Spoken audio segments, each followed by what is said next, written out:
بسم الله الرحمن الرحيم بسم الله الرحمن الرحيم عم يتساءلون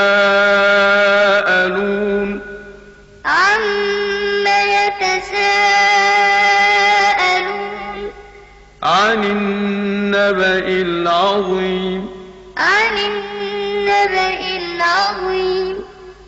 الذي هم فيه مختلفون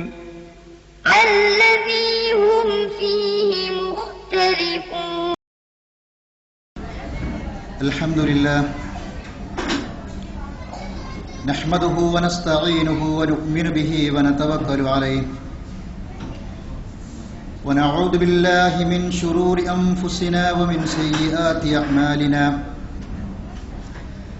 من يهده الله فلا مضل له ومن يضلله فلا هادي له وأشهد أن لا إله إلا الله وحده لا شريك له وأشهد أن محمدا عبده ورسوله أرسله بالهدى ودين الحق ليظهره على الدين كله ولو كره المشركون اللهم صل على محمد وعلى آل محمد كما صليت على إبراهيم وعلى آل إبراهيم إنك حميد مجيد اللهم بارك على محمد وعلى آل محمد كما باركت على إبراهيم وعلى آل إبراهيم إنك حميد مجيد أما بعد فإن خير الحديث كتاب الله وخير الهدي هدي محمد صلى الله عليه وسلم وشر الأمور محدثاتها وكل محدثة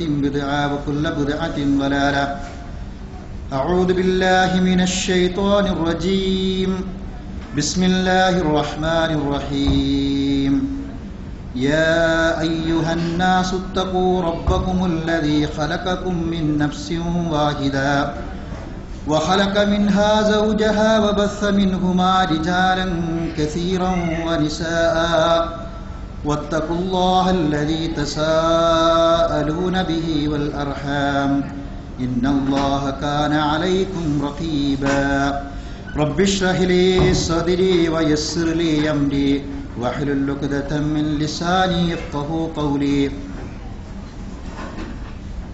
ബഹുമാന്യരായ നേതാക്കന്മാരെ, സഹോദരന്മാരെ, സഹോദരികളെ, കുടുംബിനികളോട് എന്ന വിഷയത്തെ ആസ്പദമാക്കിയാണ് ഒരല്പസമയം നിങ്ങളോട് സംസാരിക്കേണ്ടത്.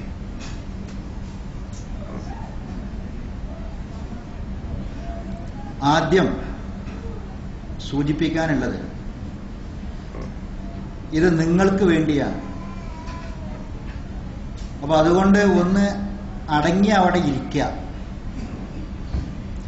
വരുന്നവര് വന്ന് അവിടെ ഇരുന്നോളും. സ്വീകരിക്കാനും ശരിയാക്കാനും അവിടെ നിൽക്കുമ്പോൾ ഇത് വളരെ ശ്രദ്ധയോടുകൂടി കേട്ട് മനസ്സിലാക്കേണ്ട ഒരു വിഷയം. അപ്പൊ അതുകൊണ്ട് ശ്രദ്ധയോടുകൂടി ഇരിക്കുക. കുട്ടികളുണ്ടാകുമ്പോൾ കുറേ പരിമിതികളുണ്ട്. ആ പരിമിതികൾ ഉൾക്കൊണ്ടുകൊണ്ട് തന്നെയാണ് പറയുന്നത്. പരമാവധി സദസ്സ് ശാന്തമാക്കാൻ ശ്രമിക്കുക. ഓരോരുത്തരും നിയന്ത്രിക്കാം. കൂടുമ്പോൾ ഇമ്പമുണ്ടാകുന്ന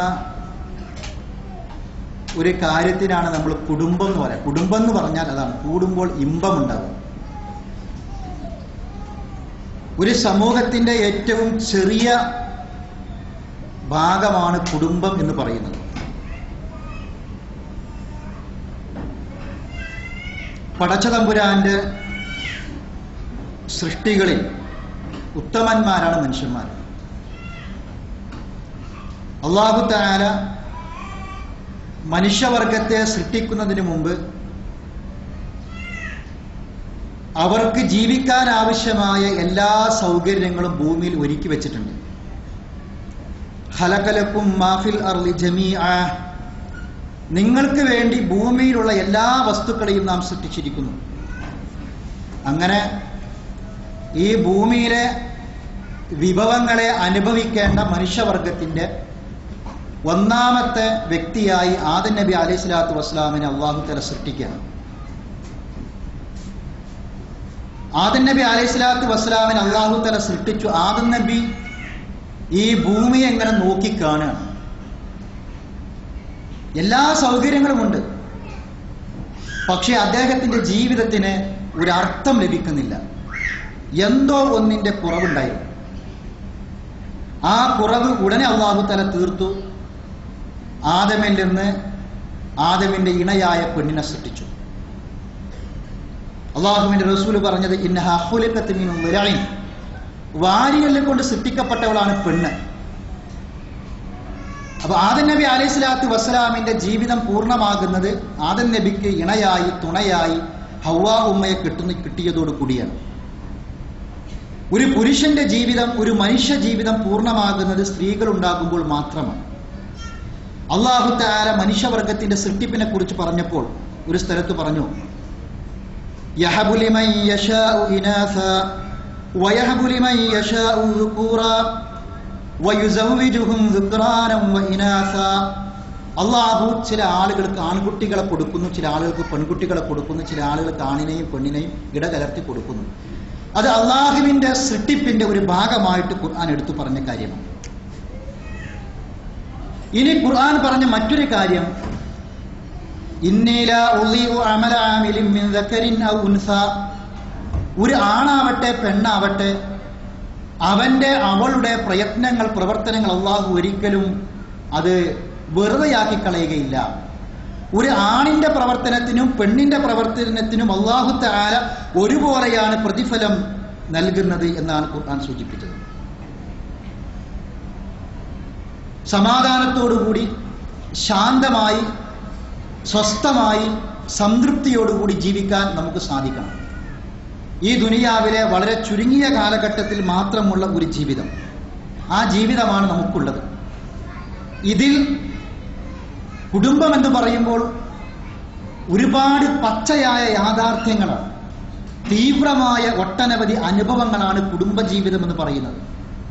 ഇപ്പൊ നമുക്കറിയാം, സീരിയലുകളും സിനിമകളും നോവലുകളും കഥകളും എല്ലാം ആവിഷ്കരിക്കുന്നത് കുടുംബജീവിതവുമായി ബന്ധപ്പെട്ട കാര്യങ്ങളെയാണ്. സിനിമകൾക്കും നോവലുകൾക്കും സീരിയലുകൾക്കും കഥകൾക്കൊന്നും തന്നെ പൂർണ്ണമായും ആവിഷ്കരിക്കാനോ നിർവചിക്കാനോ സാധിക്കാത്ത ഒന്നാണ് കുടുംബജീവിതം എന്ന് പറയുന്നത്. ഇപ്പൊ നമുക്കറിയാം, ചില സിനിമകളുടെയും സീരിയലുകളുടെയൊക്കെ പരസ്യം വിജയം പറയാറുള്ളത് അത് കുടുംബകഥ, ഒരു കുടുംബകഥയാണ്. ആ കുടുംബകഥയായതുകൊണ്ട് അത് വിജയിച്ചു. ഇതാ ഒരു പുതിയ കുടുംബകഥ, ഇത് കാണാൻ വരിക എന്ന് പറഞ്ഞിട്ട് വാർത്തകളിൽ, പരസ്യങ്ങളിൽ നമുക്ക് കാണാൻ സാധിക്കും.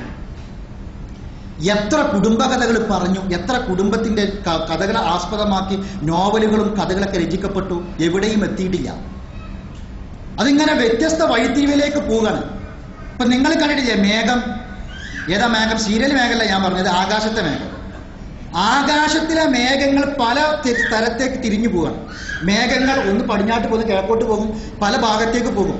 ഇതുപോലെ കഥകൾ പോവുകയാണ്. ഒരു ഭാഗത്ത് വന്നിട്ട് ഇത് എവിടേക്കാ പോകാന്നൊരു പിടുത്തം കിട്ടുന്നില്ല. ഇതാണ് മനുഷ്യ ജീവിതമാണ് ഈ പറഞ്ഞത്. ശിഥിലമാകുന്ന കുടുംബത്തെക്കുറിച്ച് ഇപ്പൊ ലോകം ഭയപ്പെടുന്ന ഏറ്റവും വലിയ പ്രശ്നത, നമ്മുടെ മിസ്റ്റർ ക്ലിന്റൺ അധികാരമേറ്റ സമയത്ത്, അമേരിക്കയുടെ പ്രസിഡന്റായി അധികാരമേറ്റ സമയത്ത് അദ്ദേഹം രാഷ്ട്രത്തെ അഭിസംബോധന ചെയ്ത് നടത്തിയൊരു പ്രസംഗമുണ്ട്. ആ പ്രസംഗത്തിൽ അദ്ദേഹം പറഞ്ഞത്, ജനങ്ങളോട് ആവശ്യപ്പെട്ടത്, ശാസ്ത്ര സാങ്കേതിക രംഗത്ത് നമ്മൾ ഒരുപാട് മുന്നോട്ട് പോയി, അതുകൊണ്ട് ഇനിയും രാജ്യങ്ങളുടെ മുകളിൽ ലോക പോലീസായി നമുക്ക് ഇനിയും വരസണം. അതിന് ഈ ശാസ്ത്രത്തിന്റെയും സാങ്കേതിക വിദ്യയുടെയും ഒക്കെ അടിസ്ഥാനത്തിൽ വല്ലതും ഈ രാജ്യത്തിന് നൽകണമെന്നല്ല അദ്ദേഹം പറഞ്ഞത്. മറിച്ച് അദ്ദേഹം പറഞ്ഞത്, എന്റെ വലിയ ആശങ്ക അമേരിക്കയിൽ ശിഥിലമായിക്കൊണ്ടിരിക്കുന്ന കുടുംബ ബന്ധങ്ങളെ കുറിച്ചാണ്. അതുകൊണ്ട് ശിഥിലമായിക്കൊണ്ടിരിക്കുന്ന കുടുംബ ബന്ധങ്ങളെ താങ്ങി നിർത്താൻ, ശക്തമാക്കാൻ നിങ്ങൾക്ക് എന്ത് സംഭാവന ചെയ്യാൻ സാധിക്കും, ആ സംഭാവനയാണ് ഞാൻ നിങ്ങളോട് ആവശ്യപ്പെടുന്നത് എന്നാണ് അദ്ദേഹം പറഞ്ഞത്. ഇത് തന്നെയാണ് സഹോദരന്മാർ അല്ലാഹുവിന്റെ റസൂൽ പറഞ്ഞത്, മൻ അസ്ബഹ ആമിനൻ ഫീ സിർബിഹി. ഒരാൾക്ക് കുടുംബജീവിതത്തിൽ സ്വസ്ഥതയുണ്ടെങ്കിൽ, സമാധാനമുണ്ടെങ്കിൽ, സന്തോഷമുണ്ടെങ്കിൽ ഈ ദുനിയാവ് മുഴുവനും കിട്ടിയവനെ പോലെയാണ് എന്ന് റസൂൽ പറയാനുള്ള കാരണം അതാണ്. ഒരു കുടുംബത്തിൽ പ്രശ്നമുണ്ടാക്കുന്നത് കുടിയനായ പിതാവാണെങ്കിൽ മറ്റൊരു കുടുംബത്തിൽ മുടിയനായ പുത്രനായിരിക്കും, മറ്റൊരു കുടുംബത്തിൽ തോന്നിവാസിയായ ഭാര്യയായിരിക്കും, താന്തോന്നിയായ മകളായിരിക്കും. പ്രശ്നക്കാരിയായ അമ്മായിമ്മയായിരിക്കും. ഇങ്ങനെ ഒട്ടനവധി കഥാപാത്രങ്ങളാണ് കുടുംബജീവിതത്തിൽ കടന്നു വരുന്നത്. പണ്ഡിതന്റെയും പാമരന്റെയും പണക്കാരന്റെയും പണിക്കാരന്റെയും തൊഴിലാളിയുടെയും മുതലാളിയുടെയും ഒക്കെ കുടുംബജീവിതം എന്ന് പറയുന്നത് പ്രശ്നകലുഷിതമാണ്. ആർക്കും ഒന്നിനേക്കാൾ മികവ് പുലർത്താൻ സാധിക്കാത്ത കാര്യമാണ്. ഇവിടെ സഹോദരിമാരെ, നമ്മൾ ആലോചിക്കേണ്ടത് ഒരു കുടുംബത്തിന്റെ സന്തോഷവും സംതൃപ്തിയും ലഭിക്കാൻ ആവശ്യമായ കാര്യങ്ങളിൽ നമുക്ക് എന്തൊക്കെ ചെയ്യാൻ സാധിക്കുന്നതിനെ കുറിച്ചാണ്. ഒരു കുടുംബിനിക്ക് എന്തൊക്കെ ബാധ്യതകളാണുള്ളത്, ഒരു കുടുംബത്തിൽ പ്രശ്നമുണ്ടാക്കുന്നത് എവിടൊക്കെയാണ്, ഒരു കുടുംബിനിക്ക് സന്തോഷകരമായ കുടുംബജീവിതത്തിന് ആവശ്യമായ എന്തൊക്കെ കാര്യങ്ങൾ നൽകാൻ സാധിക്കും എന്നതിനെ കുറിച്ചാണ് നമ്മൾ ഒരു അല്പസമയം ആലോചിക്കേണ്ടത്. നമുക്കറിയാം, സ്ത്രീകൾക്ക് ഇവിടെ കഴിഞ്ഞ പ്രസംഗത്തിൽ നിങ്ങൾ കേട്ടു, പീഡിപ്പിക്കപ്പെടുന്ന ഒരു വിഭാഗമാണ് ചരിത്രത്തിൽ എന്നും സ്ത്രീകൾ. ജനിക്കാൻ അവകാശമില്ലാതിരുന്ന ഒരു കാലഘട്ടം ഉണ്ടായിരുന്നു. അല്ലാഹുവിന്റെ റസൂലിന്റെ കാലഘട്ടത്തിൽ ജനിക്കാൻ അവകാശം ഉണ്ടായിരുന്നില്ല. ഇന്ന് ആ ജാഹിലിയത്തിനേക്കാൾ അമിതമായൊരവസ്ഥയാണുള്ളത്. എങ്ങനെ? അന്ന് ജനിക്കാൻ അവകാശം ഉണ്ടായിരുന്നെങ്കിലും വളരാൻ അവകാശം ഉണ്ടായിരുന്നില്ല. ജനിച്ചു, പക്ഷെ വളരാൻ അവകാശം ഉണ്ടായിരുന്നില്ല. ഇന്ന് ജനിക്കാൻ പോലും അവകാശമില്ലാത്ത അവസ്ഥയാണ്. നമുക്കറിയാം, ഒരു ക്ലിനിക്കിന്റെ മുന്നിൽ ഒട്ടനവധി ബോർഡുകൾ നമ്മൾ കാണുകയാണ്. പല ക്ലിനിക്കുകൾക്ക് മുന്നിൽ 500 രൂപ മുടക്കിയാൽ നിങ്ങൾക്ക് ഭാവിയിൽ 5 ലക്ഷം ലാഭിക്കാം. ഗർഭസ്ഥ ശിശുവിന്റെ ലിംഗം എന്താണെന്ന് പരിശോധിക്കുവാനും അത് സ്ത്രീയുടേതാണെങ്കിൽ ഗർഭാശയത്തിൽ വെച്ച് തന്നെ നശിപ്പിക്കാനും, അങ്ങനെ നശിപ്പിക്കുക വഴി നിങ്ങൾക്ക് ഭാവിയിൽ 5 ലക്ഷം ലാഭിക്കാം എന്ന് 500 രൂപ മുടക്കിയാൽ ഈ ബോർഡ് ക്ലിനിക്കുകളുടെ മുന്നിൽ ധാരാളം കണ്ടുവരുന്ന ഒരു കാലഘട്ടമാണ്. അള്ളാഹുവിന്റെ റസൂല് സ്ത്രീകൾക്ക് നൽകിയ അവകാശത്തെക്കുറിച്ചും സ്ഥാനത്തെക്കുറിച്ചും നമുക്കറിയാം. മനുഷ്യരുടെ കൂട്ടത്തിൽ ഏറ്റവും ഉദാത്തമായ സ്ഥാനം എന്താ? ഒരുപാട് സ്ഥാനങ്ങളുണ്ട്. വാപ്പ, മകൻ, മകൾ, ഇങ്ങനെ തുടങ്ങിയിട്ട് ഒരുപാട് ജ്യേഷ്ഠൻ, അനുജൻ, ഇങ്ങനെ ഒരുപാട് സ്ഥാനങ്ങളുണ്ട്. ഈ സ്ഥാനങ്ങളിൽ അള്ളാഹുവിന്റെ റസൂൽ എണ്ണിയ ഉദാത്തമായ ആദ്യത്തെ 3 സ്ഥാനം അത് സ്ത്രീകൾക്കാണ്. മാതാവ് എന്ന സ്ഥാനം, ഉമ്മ എന്ന സ്ഥാനം. റസൂലിനോട് ഒരു സ്വഹാബി ചോദിച്ചു, അള്ളാഹുവിന്റെ പ്രവാചകരെ, ഏറ്റവും നന്നായി സഹവസിക്കാൻ ഈ ദുനിയാവിൽ എനിക്ക് ഏറ്റവും സ്ഥാനം നൽകാൻ, ഏറ്റവും ആദരിക്കാൻ ഞാൻ കടപ്പെട്ടത് ആരെയാണ്? റസൂൽ സ്വഹാബിയെ പഠിപ്പിച്ചു, ഉമ്മയാണ്. രണ്ടാമതാരെയാണ്? ഉമ്മയാണ്. മൂന്നാമതാരെയാണ്? ഉമ്മയാണ്. 4ാമത്തെ സ്ഥാനമാണ് ഉപ്പാക്ക് നൽകിയത്. ഉദാത്തമായ ഉമ്മ എന്ന സ്ഥാനം ഒരു വിശ്വാസിയുടെ ജീവിതത്തിന്റെ ഏറ്റവും അടിസ്ഥാനപരമായ അവന്റെ ലക്ഷ്യം സ്വർഗം നേടുക എന്നതാണ്. റസൂൽ പഠിപ്പിച്ചു, മാതാവിന്റെ തൃപ്തിയാണ് സ്വർഗപ്രവേശനത്തിന് മാനദണ്ഡം. അൽ ജന്നത്തു തഹ്ത അഖ്ദാമിൽ ഉമ്മഹാത്ത്, ഉമ്മമാരുടെ കാൽപാദങ്ങൾക്ക് കീഴിലാണ് സ്വർഗം. ഉമ്മയുടെ തൃപ്തിയില്ല എങ്കിൽ ഏതൊരു വലിയ പണ്ഡിതനായിട്ടും കാര്യമില്ല. അവൻ അള്ളാഹുവിന്റെ തൃപ്തിയുടെ, അള്ളാഹുവിന്റെ സ്വർഗം എന്ന ഭവനം അവന് നിഷിദ്ധമാണെന്ന ഉദാത്തമായ സ്ഥാനം നൽകി. ഭാര്യയ്ക്ക് ഉന്നതമായ സ്ഥാനം നൽകി. ആരാണ് ഭാര്യ? ഭർത്താവിന്റെ വീട്ടിലെ വേലക്കാരിയല്ല ഭാര്യ, ഭർത്താവിന്റെ വീട്ടിലെ പണിക്കാരിയല്ല ഭാര്യ. അൽ മർഅത്തു റാഇയത്തുൻ ഫീ ബൈതി സൗജിഹാ, ഭർത്താവിന്റെ വീട്ടിന്റെ ഭരണാധികാരിയാണ് ഭാര്യ. ഭർത്താവിന്റെ വീട്ടിന്റെ ഭരണാധികാരിയാണ്. ഒരു വീടിനൊരു പ്ലാൻ വരക്കുമ്പോൾ അഭിപ്രായം ചോദിക്കേണ്ടത് ആദ്യം ഭാര്യയോടാണ് അഭിപ്രായം ചോദിക്കേണ്ടത്. എവിടെ വേണം അടുക്കള, എത്ര റൂം വേണം, എന്തെല്ലാം സൗകര്യങ്ങൾ വേണം, ആ വീട്ടിന്റെ ഭരണാധികാരി ഭാര്യയാണ്. അതുകൊണ്ട് വീടുണ്ടാക്കുമ്പോൾ, പ്ലാൻ വരക്കുമ്പോൾ അഭിപ്രായം ചോദിക്കേണ്ടത് ഭാര്യയോടാണ്. വീട്ടിന്റെ ഭരണാധികാരി എന്ന സ്ഥാനം സ്ത്രീക്ക് നൽകി. ഇങ്ങനെ ഒട്ടനവധി സ്ഥാനങ്ങളാണ് പുരുഷന്മാർക്ക് ഭാര്യമാരെ കുറിച്ച് പറഞ്ഞത്. ഒരു മനുഷ്യന് ലഭിക്കുന്ന ഏറ്റവും വലിയ നിധിയാണ്, ഒരു പുരുഷന്റെ സമ്പാദ്യത്തിലെ ഏറ്റവും വലിയ സമ്പാദ്യമാണ്, കെൻസാണ്, നിധിയാണ് അവന്റെ ഭാര്യ എന്ന് പഠിപ്പിച്ചു. ഇങ്ങനെ ഉദാത്തമായ ഉന്നതമായ ഒട്ടനവധി സ്ഥാനങ്ങൾ നൽകി. ആരാണ് മകൾ? മകനും മകളും. ഇതിൽ മകളോടും മകനോടും 2 തട്ടിലെ സമീപനം സ്വീകരിക്കുന്നവരുണ്ടാവാറുണ്ട്. പ്രസവിച്ചു, പെൺകുട്ടിയാണ്. രണ്ടാമതും പെൺകുട്ടിയാണ്, മൂന്നാമതും പെൺകുട്ടിയാണ്. പെൺകുട്ടികളെ മാത്രം പ്രസവിക്കുന്ന ഒരു പെണ്ണിനോട് അമ്മായിമാർക്ക് പുച്ഛമാണ്, ഭർത്താവിന് വിരോധമാണ്, മാനസികമായ വിരോധമാണ്. അല്ലാഹുവിന്റെ റസൂൽ പഠിപ്പിച്ചു, മൻ ആല ജാരിയതൈൻ ഹത്താ തബ്ലുവ അനവ ഹഖദ ഫിൽ ജന്ന. ആർക്കെങ്കിലും അല്ലാഹു തആല 2 പെൺകുട്ടികളെ നൽകിയിട്ട് ആരോടും പരാതി പറയാതെ, ആരെയും പഴിക്കാതെ, കുറ്റം പറയാതെ, മൻ ആല ജാരിയതൈൻ ഹത്താ തബ്ലുവ, പ്രായപൂർത്തിയെത്തുന്നത് വരെ 2 പെൺകുട്ടികളെ വളർത്തിയാൽ അനവ ഹഖദ ഫിൽ ജന്ന, ഞാനും അവനും സ്വർഗത്തിൽ ഇപ്രകാരമായിരിക്കും. അനാഥക സംരക്ഷണത്തെക്കുറിച്ച് റസൂൽ മറ്റൊരു സ്ഥലത്ത് സൂചിപ്പിച്ചത്. അപ്പോൾ 2 പെൺകുട്ടികളെ കിട്ടി, ആ പെൺകുട്ടികളെ പ്രായപൂർത്തിയെത്തുന്നവരെ പരാതി പറയാതെ, പഴി പറയാതെ വളർത്തിയാൽ ഞാനും അവരും സ്വർഗത്തിൽ ഇപ്രകാരമായിരിക്കും എന്ന് അല്ലാഹുവിന്റെ റസൂൽ പഠിപ്പിച്ചു. ഇങ്ങനെ ഉദാത്തമായ ഉന്നതമായ സ്ഥാനങ്ങളാണ് നൽകിയത്. എല്ലാ ജീവജാലങ്ങളിലും പുരുഷവർഗത്തിന് ആ സൗന്ദര്യം. ഒരു ആനക്ക് കൊമ്പനാന പുരുഷൻ, അത് സൗന്ദര്യമാണ്. സിംഹത്തിന്, അത് ആൺസിംഹത്തിനാണ് സൗന്ദര്യം. എന്നാൽ മനുഷ്യരുടെ കൂട്ടത്തിൽ അല്ലാഹു തആല സ്ത്രീകൾക്കാണ് ലാവണ്യവും സൗന്ദര്യവും കൊടുത്തത്. മനുഷ്യർക്ക് മൊത്തത്തിൽ സൗന്ദര്യമുണ്ടെങ്കിലും പണ്ട് ഒരു ഗഹനമായ ഒരു ചർച്ച നടക്കുകയുണ്ടായി. എന്താണ്? ഓരോ കാര്യത്തെക്കുറിച്ചും ഓരോ അടയാളങ്ങൾ പറഞ്ഞപ്പോൾ സമാധാനത്തിന് ഒരു വെള്ളരിപ്രാവ് അതിന്റെ ഒരു പ്രതീകമായിട്ട്, സൗന്ദര്യത്തിന്റെ പ്രതീകമെന്ന് പലരും പലതും കൊണ്ടുവന്നു. അസ്തമയ സൂര്യൻ, ഉദയസൂര്യൻ, ശാന്തമായ പർവ്വത നിരകൾ, അങ്ങനെ പല മൃഗങ്ങളും പലതിനെയും കൊണ്ടുവന്നു സൗന്ദര്യത്തിന്റെ പ്രതീകമായി. അവസാനം സൗന്ദര്യത്തിന്റെ പ്രതീകമായി പരിഗണിക്കപ്പെട്ടത് മനുഷ്യന്റെ മുഖം എന്നതാണ്. പക്ഷെ അതുപോലെ തന്നെ ചിന്തിക്കേണ്ട മറ്റൊരു കാര്യമുണ്ട്. ഭൂമിയിലെ ഏറ്റവും നികൃഷ്ടനായ ജീവി ആരാണ്? അതും മനുഷ്യനാണെന്ന ചിന്തയാണ് നൽകുന്നത്. നമുക്കറിയാം, ലണ്ടൻ മ്യൂസിയത്തിൽ നമ്മളെ ചിന്തിപ്പിക്കുന്ന ഒരു വളരെ തീവ്രമായ ഒരു അനുഭവമുണ്ട്. എന്താണത്? ലണ്ടൻ മ്യൂസിയത്തിൽ ഒരു ചരിത്ര വിദ്യാർത്ഥി ആ മ്യൂസിയത്തിലേക്ക് പ്രവേശിച്ചാൽ ഒട്ടനവധി ഭൂമിയിൽ ജീവിച്ചുപോയ നിരവധി വ്യത്യസ്ത നൂറ്റാണ്ടുകളിൽ ജീവിച്ചുപോയ പല മൃഗങ്ങളെക്കുറിച്ചും ജന്തുജാലങ്ങളെക്കുറിച്ചും ആ മനുഷ്യൻ പഠിക്കുകയാണ്. ഇന്ന നൂറ്റാണ്ടിൽ ഇന്ന കാലത്ത് ഇന്ന നാട്ടിൽ ഈ വർഗം ഈ ജന്തു ജീവിച്ചു, അത് ഇന്ന രൂപത്തിലൊക്കെ ദോഷങ്ങൾ ഉണ്ടാക്കി, ദുരന്തങ്ങൾ ഉണ്ടാക്കി എന്നൊക്കെ പറഞ്ഞ് ഓരോന്നിനെ കുറിച്ചും പഠിച്ച് ഈ പഠനം കഴിഞ്ഞ് പുറത്തിറങ്ങുന്ന ഒരു വ്യക്തിക്ക് അവസാനം ഒരു ബോർഡ് കാണാൻ സാധിക്കും. എന്താ? ഭൂമിയിലെ ഏറ്റവും ഉപദ്രവകാരിയായ ജീവി എന്ന ഒരു ബോർഡ്. ആ ബോർഡിന്റെ താഴെ വെച്ചിരിക്കുന്നത് ഏതെങ്കിലും ഒരു മൃഗത്തിന്റെ അസ്ഥികൂടമോ ചിത്രമോ അല്ല, മറിച്ച് ആ ബോർഡിന്റെ കീഴിൽ ഒരു ഗ്ലാസ്സാണ്, ഒരു കണ്ണാടി. എന്നിട്ട് അവൻ നോക്കുകയാണ്, ഭൂമിയിലെ ഏറ്റവും ഉപദ്രവകാരിയായ ജീവി ആരാണ്?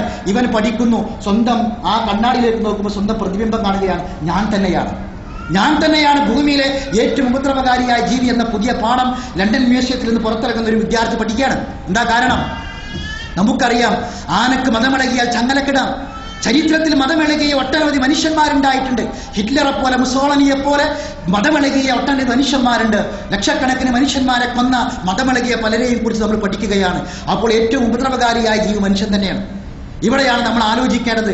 ഇങ്ങനെയൊക്കെയാണെങ്കിൽ കൂടി അല്ലാഹു തആല മനുഷ്യരുടെ മനസ്സിനെ പാകപ്പെടുത്താനും അവന്റെ വികാരങ്ങളെയും വ്യവഹാരങ്ങളെയും അവരോട് തന്നെ സംവദിക്കുവാനും അത് മാന്യമായ രൂപത്തിൽ സംസ്കരിക്കുവാനും ആവശ്യമായ ഓരോ കാര്യങ്ങളും അല്ലാഹു തആല ഖുർആനിലൂടെ, പ്രവാചകൻ തന്റെ സുന്നത്തിലൂടെ നമ്മളെ പഠിപ്പിക്കുകയുണ്ടായി. ഈ കാര്യമാണ് നമ്മൾ മനസ്സിലാക്കേണ്ടത്. ഈ ഭൂമി എന്ന് പറയുന്നത് അല്ലാഹു തആല മനുഷ്യർക്ക് അലങ്കാരമാക്കിയതാണ്. ഇന്നാ ജഅൽനാ മാ അലൽ അർളി സീനത്തൻ ലഹാ ലിനബ്ലുവഹും അയ്യുഹും അഹ്സനു അമല.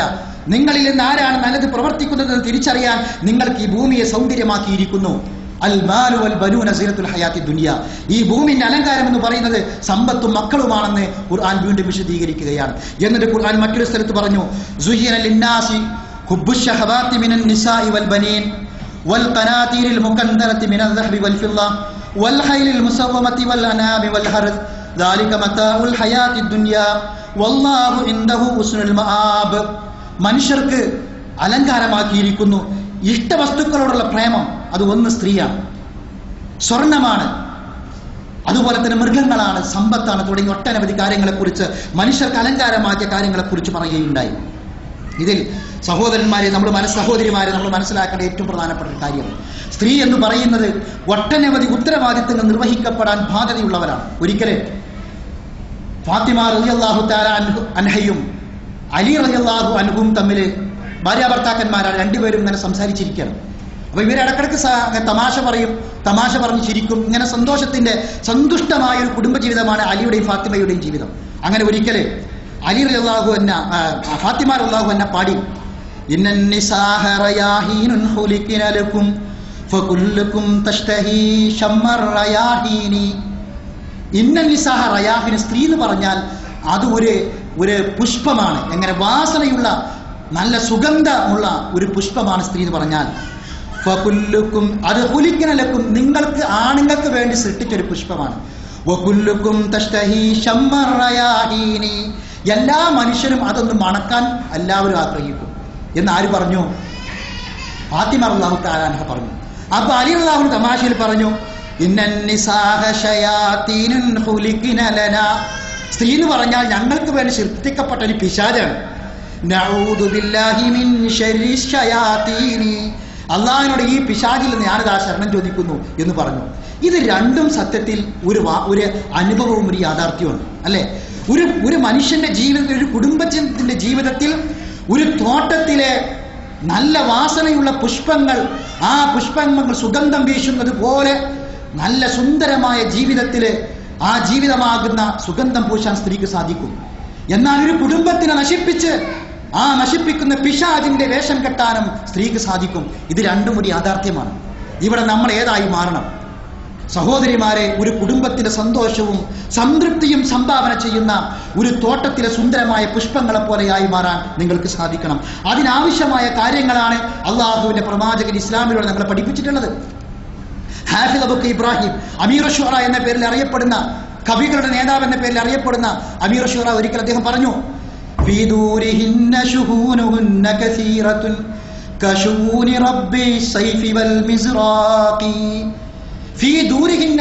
അദ്ദേഹത്തിന്റെ കവിത ആരംഭിക്കുന്നത് ആരാണ് ഈ പെണ്ണുങ്ങളെ പഠിപ്പിക്കാനുള്ളത്?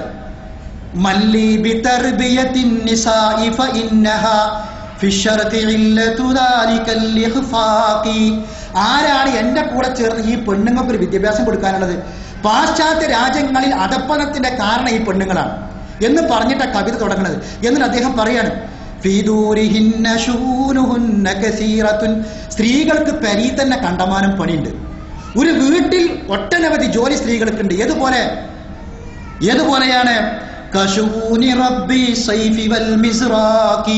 ഒരു യുദ്ധകളത്തിൽ യുദ്ധം ചെയ്യുന്ന, ഒരു വാളും കുന്തവുമായി യുദ്ധം ചെയ്യുന്ന ഒരു യോദ്ധാവിന്റെ ഡ്യൂട്ടി പോലെയുള്ള ഡ്യൂട്ടി ഒരു പെണ്ണിന് കുടുംബത്തിലുണ്ടെന്നാ. എന്താ പറഞ്ഞത്? ഒരു യോദ്ധാവ് ഒരു യുദ്ധക്കളത്തിൽ അവന്റെ കയ്യിലൊരു വാളുണ്ട്. ആ വാള് കൊണ്ട് ശത്രുവിനെ വെട്ടുകയാണ്. വെട്ടുമ്പോ വെട്ടിയാൽ മാത്രം പോരാ, ശത്രുവിന്റെ വെട്ട് അവനാന്റെ തലക്ക് കൊള്ളുന്നതിനെ തടുക്കുമാണ്. അപ്പൊ ഒരു യുദ്ധക്കളത്തിൽ ഒരു അടരാടുന്ന ഒരു യോദ്ധാവിന് ഒരു നിമിഷ നേരം അങ്ങോട്ടും ഇങ്ങോട്ടും നോക്കാൻ സമയം ഉണ്ടാവില്ല. അവന്റെ ഉത്തരവാദിത്വം എന്താണോ അതുപോലെയാണ് ഒരു പെണ്ണിന്റെ ഉത്തരവാദിത്വം എന്ന് പറഞ്ഞു. ഇത് സത്യമല്ലേ? ഒരു സ്ത്രീക്ക് ഇത്രമാത്രം ഉത്തരവാദിത്തങ്ങളുണ്ട് എന്ന കാര്യം അല്ലാഹു തആല നമ്മളെ പഠിപ്പിച്ചത് നമുക്കറിയാം. ഒരു കുടുംബം ജനിക്കുന്നത് വിവാഹത്തോടു കൂടിയാണ്. വ്യത്യസ്ത കുടുംബങ്ങളിലെ ഒരാണും പെണ്ണും കാരണവന്മാരെ ആലോചിച്ചു, പെൺകുട്ടിനെ കല്യാണം കഴിക്കണം, പ്രായമായി, ചെക്കനെ കൊണ്ട് പെണ്ണിട്ടിക്കണം, അതിന് പ്രായമായി. അപ്പോൾ രണ്ട് കുടുംബത്തിലെ കാരണവന്മാർ ആലോചിക്കണം. അങ്ങനെ ആലോചിച്ച് ഒരു ആണിനെയും പെണ്ണിനെയും അത് യോജിക്കുന്ന എല്ലാവിധ യോജിപ്പുമൊത്ത് അങ്ങനെ വിവാഹം ചെയ്യാം. വിവാഹത്തോടു കൂടി നമ്മളെ സമൂഹത്തിൽ ഒരു പുതിയ കുടുംബം ജനിക്കുകയാണ്. ഇവിടെ നമ്മൾ മനസ്സിലാക്കേണ്ട ഏറ്റവും പ്രധാനപ്പെട്ട ഒരു കാര്യമാണ്. എന്താണത്? നമ്മളെ നാട്ടിൽ, നമ്മളുടെ ഇടയിൽ, സമൂഹത്തിൽ വിവാഹം എന്ന് പറയുന്നത് അത്ര വലിയ ഗൗരവമൊന്നുമല്ല. ചില കാര്യങ്ങളൊക്കെ ആദ്യം ചൊറുക്ക് നോക്കണം. ആ പെണ്ണിന് ചൊറുക്കുണ്ടോ, സൗന്ദര്യം ഉണ്ടോ നോക്കണം. പിന്നെ നോക്കേണ്ടത് സമ്പത്ത് എത്ര ഉണ്ട്.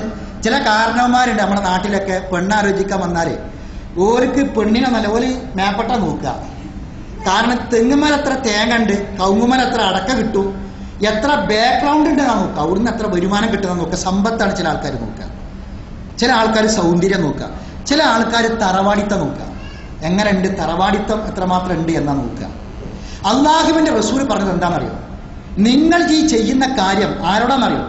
കാരണവന്മാരോട് പറയണം. നിങ്ങൾ ഈ ചെയ്യാൻ പോകുന്ന കാര്യം ഒരു മനുഷ്യ ജീവിതത്തിന്റെ ഒരു വഴിത്തിരിവാണ്, നിർണായകമായ ഒരു ഘട്ടമാണ്. അതുകൊണ്ട് വളരെ ശ്രദ്ധിച്ചിട്ടാണ് ആ രംഗം കൈകാര്യം ചെയ്യേണ്ടത്. റസൂൽ പറഞ്ഞു, വിവാഹ കമ്പോളത്തിൽ 4 കാര്യങ്ങളാണ് പരിഗണിക്കുന്നത്: സൗന്ദര്യം, തറവാടിത്തം, അതുപോലെ തന്നെ സമ്പത്ത്. എന്നാൽ വളുഫർ ബിദാത്തി ദീൻ, മതത്തിന് പ്രാധാന്യം കൊടുക്കട്ടെ. എന്താ അങ്ങനെ പറയാനുള്ള കാരണം? സൗന്ദര്യം എന്ന് പറഞ്ഞാൽ ശാശ്വതമല്ലല്ലോ. നമുക്കറിയാം, ഇന്ന് നമ്മളെ ഉമ്മമാര് പണ്ടെന്ത് ചൊറുക്കണ്ടേനി. ഉമ്മമാരെ മുടി നരച്ചു, ചർമ്മം തൊലിയൊക്കെ ചുളിയാൻ തുടങ്ങി. ഉമ്മമാർക്കിന്ന് സൗന്ദര്യമില്ല. കാലഘട്ടം കഴിഞ്ഞാൽ, കൊല്ലങ്ങൾ കഴിഞ്ഞാൽ ഈ നഷ്ടപ്പെടുന്ന സൗന്ദര്യം എന്ന് പറയാൻ. അപ്പൊ ഒരാള് എങ്ങനെ പെണ്ണെട്ടിയത്? എന്താ മാനദണ്ഡം? ഓളെ ചൊറുക്കണ്ടി കെട്ടിയതാണ്. ഞാൻ ഈ കാര്യങ്ങൾ തുറന്നു പറയണം, ഇസ്ലാമികമായ കാര്യങ്ങളാണ്. ഭംഗി കണ്ട് കെട്ടിയതാണ് അല്ലെ? എങ്കിൽ ജീവിതത്തിൽ ഈ ഇസ്ലാം പഠിപ്പിക്കുന്ന ജീവിതം എന്ന് പറഞ്ഞാൽ അവസാനം മരിക്കണത് വരെ അങ്ങനെ തുടർന്നു പോകണം. ഇതിങ്ങനെ തോന്നുമ്പോൾ പൊട്ടിച്ചണ്ട് എറിയാൻ പറ്റിയതല്ല. നിങ്ങൾ എടുത്തിരിക്കുന്ന കരാറ് ദൃഢമായ ഉറച്ച ഒരു കരാറാണ്. നിസ്സാരമായ കാരണങ്ങൾ കൊണ്ട് വിച്ഛേദിച്ചു പോകാൻ പറ്റിയതല്ല, ദൃഢമായ ഒരു കരാറാണ്. ആ കരാറാണ് എടുത്തിരിക്കുന്നത്. അതങ്ങനെ തുമ്മുമത്തരിക്കുന്ന മൂക്കായി മാറേണ്ട സംഗതിയല്ല, ഒരു കരാറാണ്. അത് മരിക്കണ വരെ നിൽക്കണം. അപ്പോ സൗന്ദര്യം കണ്ട് വിവാഹം ചെയ്തു. ജീവിതത്തിലെ ഒരു ദുരന്തം, ഒരു തീപ്പൊരി മുഖത്തേക്ക് പാറിയാൽ നഷ്ടപ്പെടും സൗന്ദര്യം. അതാണ് പോയാൽ പിന്നെ ഓളെ പെരി കൊണ്ടയാക്കണം. സമ്പത്ത് നമ്മളെ നാട്ടിൽ നമുക്കറിയാം. ഇന്നലെ ജീവിച്ച പല പണക്കാരും ഇന്ന് ദരിദ്രന്മാരാ. ഇന്നത്തെ ദരിദ്രന്മാർ നാളെ പണക്കാരും ആവും. അത് പടച്ചോളെടുക്കലുള്ള കാര്യമാണ്. സമ്പത്തും ശാശ്വതമല്ല. പിന്നെ ഈ തറവാടിത്തം നോക്കുന്ന ആൾക്കാരുണ്ട്. സഹോദരന്മാർ, ഒരു സ്വകാര്യം പറയട്ടെ, നമ്മളൊക്കെ നമ്മുടെ നാട്ടിൽ ജനിച്ചു വളർന്നല്ലേ, നമുക്ക് ആർക്കാണ് ഈ തറവാടിത്തം അവകാശപ്പെടാൻ നമ്മുടെ നാട്ടിലുള്ളത്? നിങ്ങളൊക്കെ വാപ്പാന്റെ ഒരു 4-5 വാപ്പ കഴിഞ്ഞിട്ട് ഒരു 6ാമത്തെ പാപ്പാന്റെ പേര് വെച്ച് നോക്കാണ്ടി നിങ്ങളെ തറവാടിത്തം പോലെ ഒലിച്ചാടി പോകും. ഒരു 5-6 വാപ്പാന്റെ പേര് വെച്ചാൽ ആർക്കെങ്കിലും ഉണ്ടോ അവകാശപ്പെടാൻ നമ്മുടെ നാട്ടിൽ തറവാടിത്തം? ആർക്കില്ല. പിന്നെ എന്താ ശാശ്വതമായത്? ഇതാണ് നോക്കുന്നതെങ്കിൽ അതൊരിക്കലും തന്നെ നിലനിൽക്കുന്നതല്ല. അതുകൊണ്ട് ഇസ്ലാം പഠിപ്പിച്ചത് എന്താ? വലുഫറബിദാത്തിന് മതം നോക്കിയിട്ടായിരിക്കണം. പുരുഷനെ കണ്ടെത്തുന്ന അങ്ങനെ തന്നെയാണ്. എന്റെ വിഷയം മാറിപ്പോകുന്നു, ഞാൻ ഇതിലേക്ക് തന്നെ തിരിച്ചു വരാം. അള്ളാഹുവിന്റെ പ്രവാചക പരിശുദ്ധ ഖുർആനിലൂടെ പഠിപ്പിച്ചത് വമിൻ ആയാതിഹി അൻ ഖലഖ ലക്കും മിൻ അൻഫുസികും അസ്വാജാ ലിതസ്കുനൂ ഇലൈഹാ വജഅല ബൈനകും മവദ്ദതൻ വറഹ്മ ഇന്ന ഫീ ദാലിക ലആയാതിൻ ലിഖൗമി യതഫക്കറൂൻ. അല്ലാഹു തആല ഭൂമിയിൽ നിശ്ചയിച്ചു വെച്ചിട്ടുള്ള, അവന്റെ അസ്തിത്വം മനസ്സിലാക്കാൻ നിർണയിച്ചു വെച്ചിട്ടുള്ള ഒട്ടനവധി അനുഗ്രഹങ്ങളും ദൃഷ്ടാന്തങ്ങളുമുണ്ട്. ആ ദൃഷ്ടാന്തങ്ങളുടെ കൂട്ടത്തിൽപ്പെട്ടതാണ് മിൻ അൻഫുസികും അസ്വാജ, നിങ്ങളിൽ നിന്ന് തന്നെ നിങ്ങൾക്ക് ഇണകളെ സൃഷ്ടിച്ചു എന്നത്. ലിതസ്കുനൂ ഇലൈഹാ, അവളിൽ അവൻ സമാധാനം കണ്ടെത്താൻ വേണ്ടി. വജഅല ബൈനകും മവദ്ദതൻ വറഹ്മ, സ്നേഹവും കാരുണ്യവും കൊണ്ട് ഈ കുടുംബ ജീവിതത്തെ നാം പടുത്തുയർത്തിയിരിക്കുന്നു. ഇന്ന ഫീ ദാലിക ലആയാതിൻ ലിഖൗമി യതഫക്കറൂൻ, ബുദ്ധി കൊടുത്ത് ചിന്തിക്കുന്നവർക്ക്, ചിന്തിക്കാൻ തയ്യാറുള്ളവർക്ക് ഒട്ടനവധി ദൃഷ്ടാന്തങ്ങൾ ഈ കാര്യത്തിലുണ്ട്. എന്താണ് ഈ പറഞ്ഞത്? അവളിൽ അവൻ സമാധാനം കണ്ടെത്താൻ വേണ്ടി. ലിയസ്കുന ഇലൈഹ, അവളിൽ അവൻ സമാധാനം കണ്ടെത്താൻ വേണ്ടി. കുടുംബിനികളെ, നിങ്ങളിലാണ് സമാധാനം കണ്ടെത്തേണ്ടത്. ഇത് അള്ളാഹുവിന്റെ പ്രവാചകൻ പഠിപ്പിച്ച കാര്യമാണ്. അള്ളാഹുവിന്റെ റസൂൽ ഇതിനെ വിശദീകരിച്ചുകൊണ്ട് പറഞ്ഞു. ഒരു യുവാവിന്റെ ജീവിതത്തെ കുറിച്ച് പറഞ്ഞു. എന്താണ് പറഞ്ഞത്? അലാ ഉഖ്ബിറുക ബിഖൈരി മാ യക്നിസുൽ മർഉ അൽ മർഅതു സ്വാലിഹ, അറിയുക, ഒരു പുരുഷന്റെ ജീവിതത്തിലെ ഏറ്റവും വലിയ സമ്പാദ്യം എന്താണെന്ന് ചോദിച്ചാൽ, നിധി എന്താണെന്ന് ചോദിച്ചാൽ, അവന്റെ ജീവിതത്തിലേക്ക് കടന്നു വരുന്ന അവന്റെ ഭാര്യയാണ്. അവന്റെ ഭാര്യയാണ് അവന്റെ ഏറ്റവും വലിയ സമ്പാദ്യം. നല്ലൊരു പെണ്ണ്. എന്താണ് ആ പെണ്ണിന്റെ സ്വഭാവം? ഇദാ നദർത ഇലൈഹാ സറത്തുക, നോക്കിയാൽ തന്നെ സന്തോഷം നൽകുന്നവളാണ്. വൈദാ അമറഹാ തഅതുക, കൽപ്പിച്ചാൽ അനുസരിക്കുന്നവളാണ്. വൈദാ ഗാബ അൻഹാ ഹഫിലതുക, ഭർത്താവിന്റെ അഭാവത്തിൽ ഭർത്താവിന്റെ സമ്പത്തും ഭർത്താവിന് മാത്രം അവകാശപ്പെട്ട പെണ്ണിന്റെ ചാരിത്രവും നിധി പോലെ കാത്തു സൂക്ഷിക്കുന്ന ഒരു നല്ല പെണ്ണാണ് ഒരു മനുഷ്യന്റെ ജീവിതത്തിലെ ഏറ്റവും വലിയ സമ്പാദ്യം. അല്ലാഹു റസൂൽ പറഞ്ഞു. ഈ അവസ്ഥയിലേക്ക് മാറാൻ നിങ്ങൾക്ക് സാധിക്കണം. റസൂൽ പറഞ്ഞത് ഒരു കുടുംബ ജീവിതത്തിന്റെ ഏറ്റവും പ്രധാനപ്പെട്ട ഘടകം ഒരു പെണ്ണാണ്. ഒരു ഭർത്താവിന്റെ ജീവിതത്തിൽ നോക്കിയാൽ സന്തോഷം നൽകുക. എന്താ ഒന്നാമത്തെ കാര്യം? പുരുഷനെ സംബന്ധിച്ചിടത്തോളം അവന്റെ ജോലി, അവന്റെ ഡ്യൂട്ടി, അവന്റെ കച്ചവടം, അവന്റെ മറ്റുള്ള ഇടപാടുകൾ, കൂട്ടുകെട്ട്, ഒരുപാട് സങ്കീർണമായ ഒരുപാട് കാര്യങ്ങൾ. അങ്ങനെ ആ പ്രശ്നമൊക്കെ കഴിഞ്ഞ് വീട്ടിലേക്ക് കയറി വരികയാണ്. എന്തിനു വേണ്ടിയാ വരുന്നത്? ഒന്ന് വിശ്രമിക്കാൻ, ഒന്ന് കിടന്നുറങ്ങാൻ, ഒരല്പം സമാധാനത്തിന് വേണ്ടി വീട്ടിലേക്ക് വരികയാണ്, അല്ലെ? ഈ സമയത്ത് പരാതികളുടെ പട്ടികകളുമായി ഭർത്താവിനെ സ്വീകരിക്കാൻ നിൽക്കുന്ന ഒരു പെണ്ണിന് ഒരിക്കലും സന്തോഷം നൽകാൻ സാധ്യമല്ല. മറിച്ച് എങ്ങനെയായിരിക്കണം? ഇവന്റെ മുഴുവൻ പ്രയാസങ്ങളും പ്രശ്നങ്ങളും ഇറക്കി വെക്കാനുള്ള അത്താണിയായിട്ട് പെണ്ണ് മാറണം. എങ്ങനെ? ഭർത്താവ് വരുന്ന സമയമാകുമ്പോൾ അത് ഇന്ന സമയത്ത് വരും നമുക്കറിയാം. ആ സമയത്ത് നമ്മൾ സ്വീകരിക്കാൻ വേണ്ടിയിട്ട് അവിടെ പൂമുഖത്തുണ്ടായിരിക്കണം. ഭർത്താവ് വന്ന് കയറി എല്ലാ പണിയും കഴിഞ്ഞിട്ട് 37 അടുക്കളയിൽ നിന്ന് വരുന്നുണ്ടോ? ഇതെന്താണെന്നറിയോ? ഒരു പുരുഷന്റെ ഭർത്താവിന്റെ ജീവിതത്തിന് സംതൃപ്തിയും സന്തോഷമൊക്കെ നൽകാൻ പെണ്ണിന് സാധിക്കണം. ഒരു പെണ്ണിന്റെ സൗന്ദര്യം ആരെ മുന്നിലാണ് പ്രകടിപ്പിക്കേണ്ടത്? ഭർത്താവിന്റെ മുന്നിലാണ് പ്രകടിപ്പിക്കേണ്ടത്. അത് ഭർത്താവിന്റെ മുന്നിൽ പ്രകടിപ്പിക്കണം സൗന്ദര്യം. അവിടെയും കെട്ടിപ്പൂട്ടി വെക്കൽ അനിസ്ലാമികമാണ്. മനസ്സിലായോ നിങ്ങൾക്ക്? എങ്ങനെ? നമ്മളെ നാട്ടിൽ ചില പെണ്ണുങ്ങളുണ്ട്, ഭർത്താവ് വരുന്ന സമയത്ത് കൈക്കലൊരു കുറ്റിച്ചൂലുണ്ടാവും, അല്ലെങ്കിൽ ചട്ടക ഉണ്ടാവും, എന്നിട്ട് കരിയൊക്കെ ആകെ മുഖത്ത് വാരി വെച്ചിട്ടുണ്ടാവും, ഒരു മാക്സ് ഇട്ടിട്ടുണ്ടാവും, എന്നിട്ട് ഒരു കോലത്തിൽ ഇങ്ങനെ വരും. കണ്ടാൽ തന്നെ ഒരു ഭൂതത്തിന്റെ ലുക്ക് ഉണ്ടാവും. വേഗം ഇനി ഒന്നും വേണ്ട, അതോടുകൂടി കഴിഞ്ഞ കാര്യം. അള്ളാഹുവിന്റെ റസൂലിന്റെ, ഞാനത് ചിരിക്കാൻ പറയില്ല, സ്വഹാബത്തിന്റെ കാലത്ത് മഹദിയായ ഉമ്മു സൽമാ റളിയല്ലാഹു തആല അൻഹയുടെ കുട്ടി മരിച്ചു. കുട്ടി മരിച്ചിട്ട് മരിച്ച വിവരം അറിയിക്കാതെ അബൂ തൽഹത്തുൽ അൻസാരി റളിയല്ലാഹു തആല അൻഹു കടന്നു വരുമ്പോ നല്ല വസ്ത്രം ധരിച്ച്, സാധാരണ ധരിക്കുന്നതിനേക്കാൾ നല്ല വസ്ത്രം ധരിച്ച് സ്വീകരിക്കാൻ വേണ്ടി നിൽക്കുക. അപ്പൊ ഈ നൃത്തം കണ്ടപ്പോ തന്നെ ഇദ്ദേഹം ഒരുപാട് കാരക്കത്തോട്ടത്തിൽ കഷ്ടപ്പെട്ട് ജോലി ചെയ്ത് ക്ഷീണിച്ച് തളർന്നു വരികയാണ്. വളരെ സമാധാനായി വന്നു, നമസ്കരിച്ചു, കുളിച്ചു, വസ്ത്രം മാറി, നമസ്കരിച്ചു. അങ്ങനെ രണ്ടുപേരും കിടന്നുറങ്ങി, ഒന്നും പറയുന്നില്ല. പിറ്റേന്ന് ജോലിക്ക് പോകാൻ നിൽക്കുമ്പോൾ ചോദിക്കുകയാണ്, ഞാനൊരു കാര്യം ചോദിക്കട്ടെ, എന്താണ്? അള്ളാഹു ഒരാൾ നമ്മുടെ അടുക്കൽ വല്ലതും അമാനത്തായി ഏൽപ്പിച്ചാൽ അത് ചോദിച്ചാൽ തിരിച്ചു കൊടുക്കണ്ടേ? കൊടുക്കണം, എന്താ സംശയം? അത് ആരാന്റെ സ്വത്തല്ലേ? എങ്കിൽ അള്ളാഹു നമുക്ക് നൽകിയ അമാനത്തായി നമ്മുടെ കുട്ടീനെ പടച്ചോൻ എടുത്തിട്ടുണ്ട്.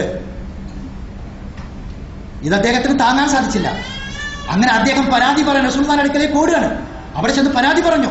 അങ്ങനെ പരാതി പറഞ്ഞപ്പോ റസൂലുള്ളാഹി പറഞ്ഞു, നിനക്ക് അല്ലാഹു തആല നിങ്ങൾക്ക് അല്ലാഹു തആല പകരം സന്താനം നൽകി നിങ്ങളെ ബർക്കത്ത് നൽകി അനുഗ്രഹിക്കട്ടെ എന്ന് പ്രാർത്ഥിച്ചു.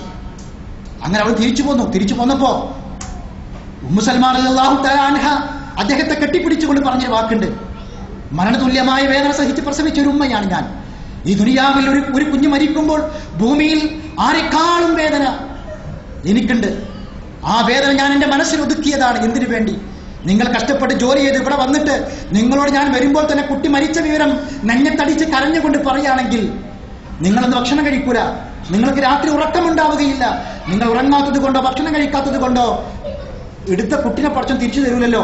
നോക്കൂ, നിങ്ങൾ സ്വന്തം മകന്റെ വിയോഗ വേദന തന്നെ മനസ്സിൽ ഒതുക്കാൻ എന്തിനു വേണ്ടി? ഭർത്താവിന്റെ തൃപ്തിക്ക് വേണ്ടി അല്ലേ? ഭർത്താവ് ഒരു ദിവസം രാത്രി ഉറക്കമൊഴിക്കുന്നത്, ഭക്ഷണം കഴിക്കാതിരിക്കുന്നത് ഈ മകന്റെ വിയോഗത്തെക്കാൾ വലിയതായിട്ട് കണ്ട മഹതികളാണ്. സഹോദരിമാരെ, സന്തോഷം നൽകാൻ സാധിക്കണം. കാണുമ്പോൾ തന്നെ നോട്ടത്തിൽ തന്നെ സന്തോഷം നൽകാൻ സാധിക്കണം. വൈദ അമറഹാത്തായത്തേക്ക് അതുപോലെ തന്നെ കൽപ്പിച്ചാൽ അനുസരിക്കണം. കൽപ്പിച്ചാൽ അനുസരിക്കുക. ഇത് ഒരു ഏറ്റവും വലിയ പ്രശ്നമാണ്. ചില വിവാഹത്തിന്റെ പ്രശ്നങ്ങളിൽ, ചില സമ്പത്തിന്റെ ഏറ്റക്കുറച്ചിലുകളിൽ, ചില സ്ത്രീധനത്തിന്റെ പ്രശ്നങ്ങളിലൊക്കെ ഇങ്ങനൊരു കാര്യം ഉണ്ടാവും. എന്താണ്? കുടുംബജീവിതം അത് ഭദ്രവും സന്തോഷവുമാകണമെങ്കിൽ ഭർത്താവിനെ അനുസരിക്കുന്ന ഒരു ഭാര്യ, ഭർത്താവിന്റെ മുകളിലേക്ക് ഉയർന്ന സ്ഥാനം ഭാര്യയ്ക്കില്ല. അതെങ്ങനെ? ചിലപ്പോ ഭർത്താവ് ചിരിപ്പിക്കുന്നവനും കളിപ്പിക്കുന്നവനും തമാശ പറയുന്നവനൊക്കെ ആയിരിക്കും. എങ്കിലും അല്ലാഹുവിന്റെ റസൂൽ പറഞ്ഞൊരു കാര്യം എന്താ? സുജൂദ് ചെയ്യാൻ കൽപ്പിക്കപ്പെടുന്നുമായിരുന്നുവെങ്കിൽ ആരെ മുന്നിൽ? അള്ളാഹുവിന്റെ മുന്നിലല്ലാതെ സുജൂദ് ചെയ്യാൻ നിർവാഹമുണ്ടെങ്കിൽ ഭർത്താവിന്റെ മുന്നിൽ സുജൂദ് ചെയ്യാൻ കൽപ്പിക്കുന്ന റസൂൽ പറഞ്ഞു അല്ലേ? എന്താ സുജൂദ് എന്ന് പറഞ്ഞാൽ? ആ സ്ഥാനം, ഭർത്താവിന്റെ സ്ഥാനമാണ് പഠിപ്പിച്ചത്. അപ്പോ കൽപ്പിച്ചാൽ അനുസരിക്കണം. അള്ളാഹുവിന്റെ റസൂൽ പറഞ്ഞു, വലൗ കാന ഫി തന്നൂർ, അടുക്കളയിലാണെങ്കിൽ പോലും വിളിക്കുത്തരം നൽകിക്കൊണ്ട് അവിടേക്ക് വരണം. അടുക്കളയിൽ ധൃതി പിടിച്ച ജോലിയാണ്. ഒരു അടുപ്പിൽ അരി വേവുന്നുണ്ട്, മറ്റൊരു അടുപ്പിൽ കറി വേവുന്നുണ്ട്. വളരെ ധൃതി പിടിച്ച ജോലിയാണ്. അപ്പോഴാണ് ഭർത്താവ് റൂമിലേക്ക് വിളിക്കുന്നത് എങ്കിൽ അവിടെ അതുകൊണ്ട് ഓഫാക്കി ഇറക്കി വെച്ചിട്ട് ഭർത്താവിന്റെ വിളിക്കുത്തരം നൽകി അങ്ങോട്ട് ചെല്ലണം. ഇതാണ് ഒരു നല്ല പെണ്ണ്, കൽപ്പിച്ചാൽ അനുസരിക്കുന്ന പെണ്ണ്. ഇതൊരു നല്ല പെണ്ണിന്റെ സ്വഭാവമായി ഒരു പുരുഷനെ കിട്ടുന്ന ഏറ്റവും വലിയ സമ്പാദ്യമായിട്ട് അള്ളാഹുവിന്റെ റസൂൽ പഠിപ്പിച്ച കാര്യമാണ്.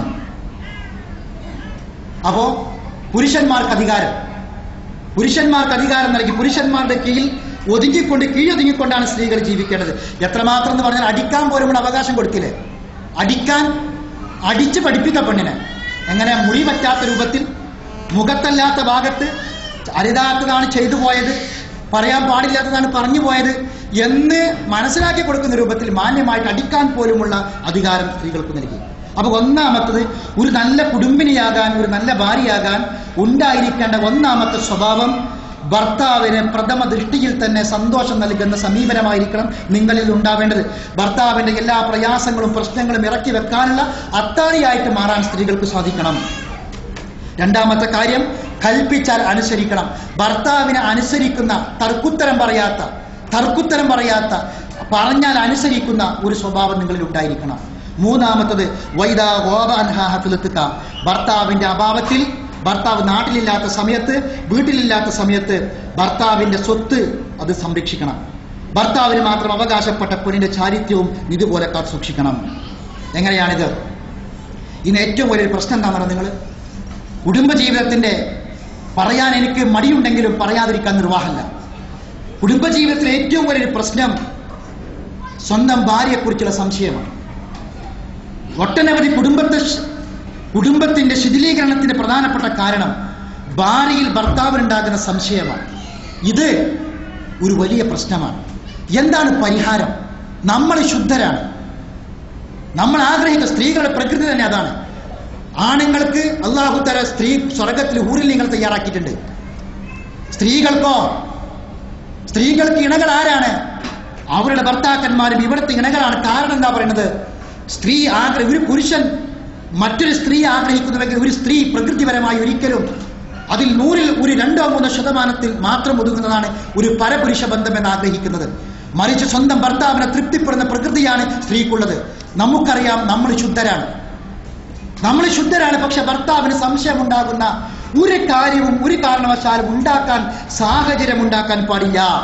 റസൂല് കണിശമായി പറഞ്ഞ കാര്യമുണ്ട്, വലാ തഖ്ദൻ ഫീ ബൈതിഹി ഇല്ലാ ബിഇദ്നിഹി.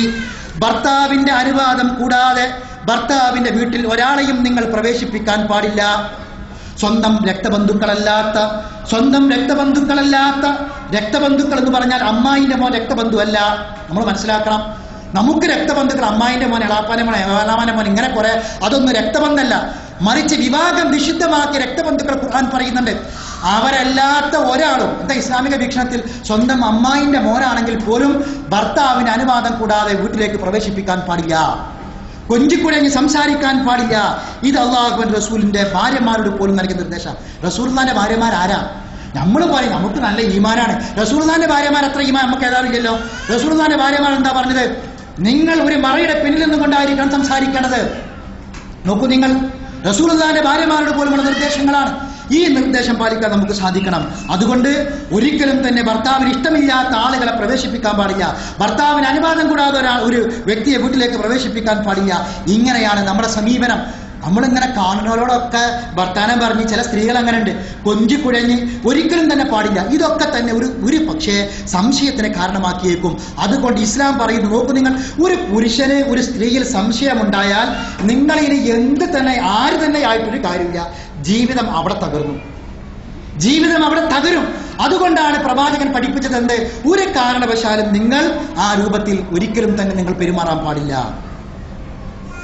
ഇത് വളരെ പ്രധാനപ്പെട്ട കാര്യമാണ്. എന്താ? അവിടെ അധികാരം നിങ്ങൾക്കില്ലേ? അവിടെ അധികാരമുണ്ട്.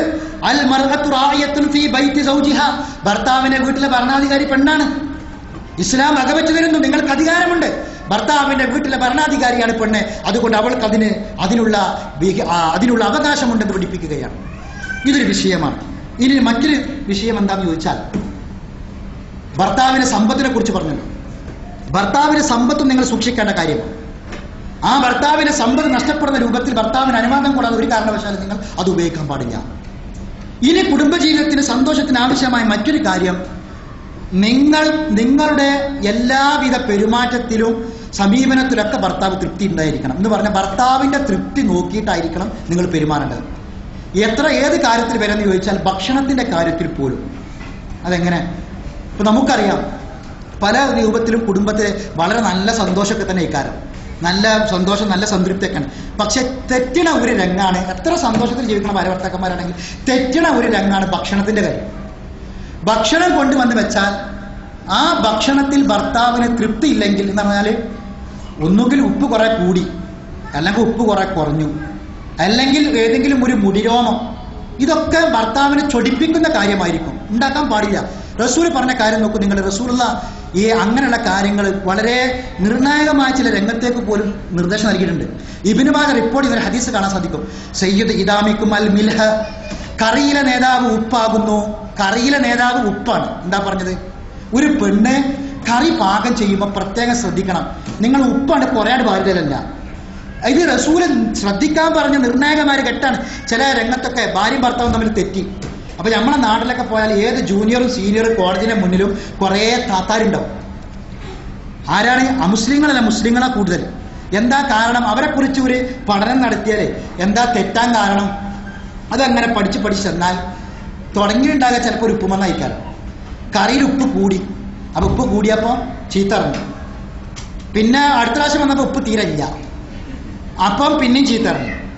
പിന്നെ അടുത്ത പ്രാവശ്യം വന്നപ്പോൾ അതിലൊരു മുടി, അപ്പൊ അതിലൊന്ന് കിട്ടി, കൈകൊണ്ടൊന്ന് കിട്ടിയപ്പോൾ പറയും എൻ്റെ വാപ്പ എന്നെ ഇതുവരെ അടിച്ചിട്ടില്ല, എന്നെ വാപ്പ ഇതുവരെ എന്നെ അടിച്ചിട്ടില്ല, 30 പൊട്ടിയെടുത്തൊരൊറ്റ പോക്ക.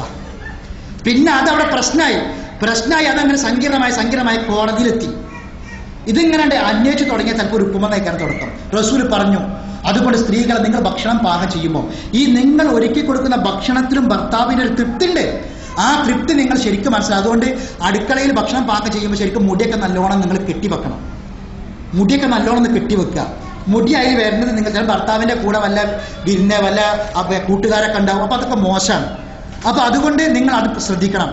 എത്ര രുചികരമായ വിഭവങ്ങൾ ചേർത്താൽ ഉപ്പ് കുറെ വാരിട്ടാൽ അതൊക്കെ പോയി. അതുകൊണ്ട് ഉപ്പും പാത്രത്തേക്ക് കൈ പോകും, പ്രത്യേകം ശ്രദ്ധിക്കണം. എന്താണ് ഈ ഹദീസ് ഓർമ്മയിൽ വരണം. സയ്യിദ് ഇദാമിക്കും അൽ മിൽഹ്, കുടുംബജീവിതത്തിന്റെ സ്വസ്ഥതയും സമാധാനവും ഭദ്രമാക്കാൻ അള്ളാഹുവിന്റെ റസൂൽ പഠിപ്പിച്ച കാര്യങ്ങൾ, അള്ളാഹുവിന്റെ റസൂൽ വിട്ടുപോകാത്ത കാര്യങ്ങളിൽ ഏറ്റവും പ്രധാനപ്പെട്ട കാര്യമാണ് സയ്യിദ് ഇദാമിക്കും അൽ മിൽഹ്. ഈ ഹദീസ് കാണാപ്പാഠം പഠിക്കണം. ഇതൊക്കെ നിസ്സാരമെന്ന് നമുക്ക് തോന്നുന്ന ചില മേഖലകളാണ്. ഇനി അടുത്ത കാര്യം നേരത്തെ പറഞ്ഞത് തന്നെ, അതിന്റെ ബാക്കി തന്നെ, കിടപ്പറ. ഇത് വേറൊരു പ്രശ്നമാണ്. ഇന്ന് ആനുകാലികങ്ങളിലൊക്കെ തന്നെ, പ്രത്യേകിച്ച് വനിതാ മാസികകളിലും കുടുംബ മാസികകളിലും വാരികളിലൊക്കെ ചർച്ച ചെയ്യുന്ന, കണക്കെടുപ്പ് നടത്തുന്ന ഒരു പ്രശ്നമാണിത്. എന്താണ്? അള്ളാഹുവിന്റെ റസൂൽ പഠിപ്പിച്ചു, ഭർത്താവിന് സംതൃപ്തി നൽകാൻ സ്ത്രീക്ക് സാധിക്കണം. ഞാൻ കൂടുതൽ പറയേണ്ട ആവശ്യമില്ല. ഈ ഭർത്താവ് ആഗ്രഹിക്കുന്ന സംതൃപ്തി സ്ത്രീയിൽ നിന്നും കിട്ടുന്നില്ല എങ്കിൽ അവിടെ ആ കുടുംബജീവിതം ബലഹീനമായിരിക്കും, ആ കുടുംബജീവിതം പ്രശ്നകലുഷിതമായിരിക്കും. അള്ളാഹുവിന്റെ റസൂൽ പറഞ്ഞൊരു കാര്യമുണ്ട്. എന്താണ്? ഒരു സ്ത്രീ ഒരു ദിവസം ഒരു രാത്രിയിൽ ഭർത്താവിനോട് പിണങ്ങിക്കൊണ്ട് അങ്ങോട്ട് തിരിഞ്ഞ് കിടന്നുറങ്ങിയാൽ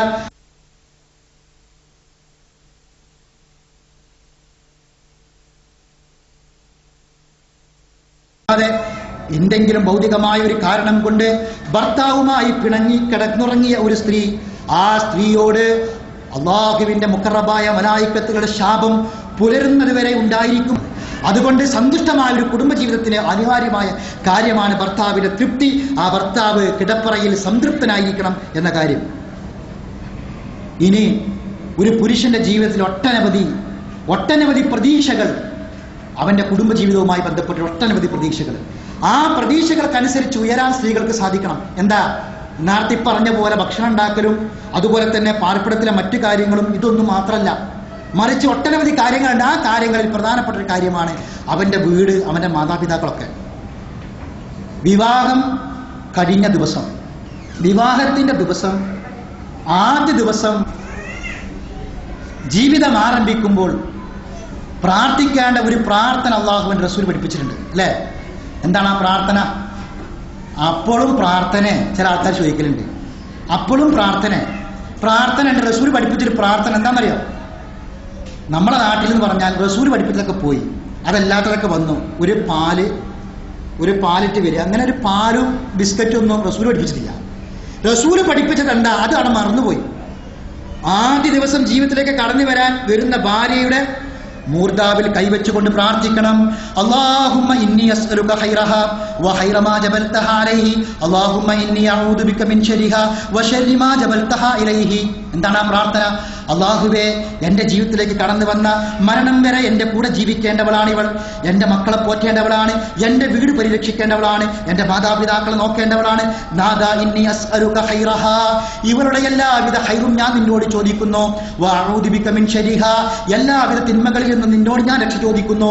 ഈ പ്രാർത്ഥന പ്രാർത്ഥിക്കണം. നോക്കൂ നിങ്ങൾ, എന്റെ ജീവിതത്തിലേക്ക് കടന്നു വന്ന, എന്റെ വീട് പരിരക്ഷിക്കേണ്ട, എന്റെ മക്കളെ പോറ്റേണ്ട, എന്റെ മാതാപിതാക്കളെ നോക്കേണ്ട എന്റെ ഭാര്യയാണിവൾ. പടച്ചവനെ, ഇവൾ മുഴുവൻ ഖൈറും ഞാൻ നിന്നോട് ചോദിക്കുന്നു. ഇവൾ കാരണമായി ഉണ്ടാകുന്ന മുഴുവൻ ഖൈറും ചോദിക്കുന്നു. എല്ലാ തിന്മകളിൽ നിന്നും, ഇവൾ കാരണമുണ്ടാകുന്ന തിന്മകളിൽ നിന്നും പടച്ചവനെ നിന്നോട് രക്ഷ ചോദിക്കുന്നു എന്ന് ഭാര്യയുടെ മൂർദാവിൽ കൈവച്ചുകൊണ്ട് പ്രാർത്ഥിക്കണമെന്ന് അല്ലാഹുവിന്റെ റസൂൽ പഠിപ്പിക്കുകയാണ്. എന്നിട്ട് അവർ പ്രാർത്ഥിക്കട്ടെ. എന്താണ് പ്രാർത്ഥിക്കേണ്ടത്? ബിസ്മില്ലാഹി ജന്നിബിനി ശൈത്വാന വജന്നിബിനി ശൈത്വാന ഫിമാ റസഖ്തനാ. അല്ലാഹുവേ, ഞങ്ങളുടെ എല്ലാ പാർശ്വങ്ങളിൽ നിന്നും ജീവിതം ഇവിടെ മുതൽ ആരംഭിക്കുകയാണ്. ഞങ്ങളുടെ എല്ലാ ജീവിതത്തിന്റെ എല്ലാ മേഖലകളിലും പടച്ചു തമ്പുരാനെ, പിശാചിന്റെ എല്ലാ ബാധകളിൽ നിന്നും നിന്നോട് ഞാൻ രക്ഷ ചോദിക്കുന്നു എന്ന് പ്രാർത്ഥിക്കണം. ഇങ്ങനെ പ്രാർത്ഥിച്ച് ജീവിതം തുടങ്ങി എത്ര ആൾക്കാരുണ്ട്? അതാ ഞാൻ നേരത്തെ പറഞ്ഞ. അപ്പൊ ചില ആൾക്കാർ അവിടെയും പ്രാർത്ഥന ഇല്ലാത്തൊരു രംഗമില്ല. അങ്ങനെ ജീവിക്കാൻ ആരംഭിക്കണം. ഈ പ്രാർത്ഥന ഒരു സത്യവിശ്വാസിയുടെ ജീവിതത്തിന്റെ ഭാഗമാണ്. ഇവിടെയാണ് നമ്മൾ മനസ്സിലാക്കേണ്ടത്. ഇങ്ങനെ അങ്ങോട്ട് ജീവിക്കാൻ സാധിക്കാം. സമയം അവസാനിക്കാൻ ഞാൻ ചുരുക്കുകയാണ്. ക്ഷമിക്കാൻ സാധിക്കണം. എങ്ങനെ ക്ഷമിക്കാൻ? ഭൂമിയോളം ക്ഷമിക്കാൻ ഒരു പെണ്ണിന് സാധിക്കണം. കുടുംബജീവിതത്തിലെ സ്വസ്ഥതകളെയും പ്രയാസങ്ങളെയും ബാധിക്കുന്ന ചില കാര്യങ്ങളിലൂടെ ഒരു എത്തുനോട്ടം മാത്രമാണ് ഞാൻ ഈ വിഷയത്തിൽ നടത്തുന്നത്. അത് ഏറ്റവും പ്രധാനപ്പെട്ട കാര്യമാണ് പെണ്ണിനെ ക്ഷമിക്കാൻ സാധിക്കുന്നത്. എങ്ങനെ ക്ഷമിക്കുക? കാരണം എന്താണെന്നറിയാം നിങ്ങൾക്ക്? ഏറ്റവും കൂടുതൽ ക്ഷമിക്കേണ്ടത് പെണ്ണുങ്ങളാണ്. കാരണം അങ്ങനെ ക്ഷമിക്കാൻ സാധിക്കാത്ത ചില ഘട്ടങ്ങൾ വരെ ഉണ്ടാവാറുണ്ട് പെണ്ണുങ്ങളുടെ ജീവിതത്തിൽ. അതെങ്ങനെ? നമുക്ക് ചിലപ്പോൾ പറയാറുണ്ട്, ഒന്ന് അടിച്ചാൽ അല്ലെങ്കിൽ ഒന്ന് നുള്ളിയാൽ, വേദന ആക്കിയാൽ നമ്മൾ സാധാരണ പറയും നിങ്ങൾ ഇന്നെ വേണമെങ്കിൽ എന്തും പറഞ്ഞു, പക്ഷെ വേദനാക്കരുത്, മേത്തൊട്ടളിക്കരുത്. ചിലപ്പോൾ പറഞ്ഞു മേത്തൊട്ടളിക്കരുത്, കാരണം മേത്തൊട്ട് വേദനയാൽ ക്ഷമിക്കാൻ പറ്റില്ല എന്നാണ്. ഈ ഒരു സ്ത്രീ എന്ന് പറഞ്ഞാൽ ഒരു പുരുഷനെ സഹിക്കുന്നതിനേക്കാൾ ഇരട്ടി വേദന കൊണ്ട് സഹിക്കണമല്ലോ അല്ലെ, പല ഘട്ടങ്ങളിലും. ഇപ്പം ഈ അടുത്ത് 2 ദിവസം മുമ്പ് ന്യൂസിൽ ഞാൻ കേട്ടു, ലേബർ റൂമിൽ നിന്ന് പ്രസവിക്കണ ഒരു പെണ്ണിനെ തൊള്ളിയിൽ ഡോക്ടർ തുണി കുത്തിത്തിരിക്കുന്നു. അത് പറഞ്ഞത് എന്താണെന്ന് വെച്ചാൽ ഈ ഒരു കാരണം പറഞ്ഞത് പിന്നെ കൈക്കൂലി കൊടുത്തില്ല എന്നാണ്. വേറൊരു കാരണം എന്താണെന്നറിയോ, ഈ ലേബർ റൂമിൽ ചെന്നാൽ അറിയാം, അവൾക്ക് ആശുപത്രിയിൽ ചെന്നാൽ അങ്ങനെ ചെല്ലാൻ പറ്റൂല, കിടന്നിട്ട് ആർക്കണ പെണ്ണുങ്ങളുണ്ടോ. അപ്പൊ നിങ്ങൾ പറയും മൗലവിയെ അതൊന്ന് നിങ്ങൾക്കൊന്ന് ആയോക്കണം, സംഗതി ശരി തന്നെയാണ്. പക്ഷെ എന്താണ് ഇസ്ലാമികമായൊരു വിധി അതിനുണ്ടല്ലോ അല്ലെ, ഇസ്ലാമികമായ വിധില്ലേ. ഒരു പ്രസവ വേദനയെ കുറിച്ച് ഖുർആൻ പറയുന്നുണ്ട്. എന്താണ്? മറിയം ബീവിക്ക് പ്രസവ വേദന ഉണ്ടായി. ആയത്ത് ഞാൻ കേൾപ്പിക്കാം.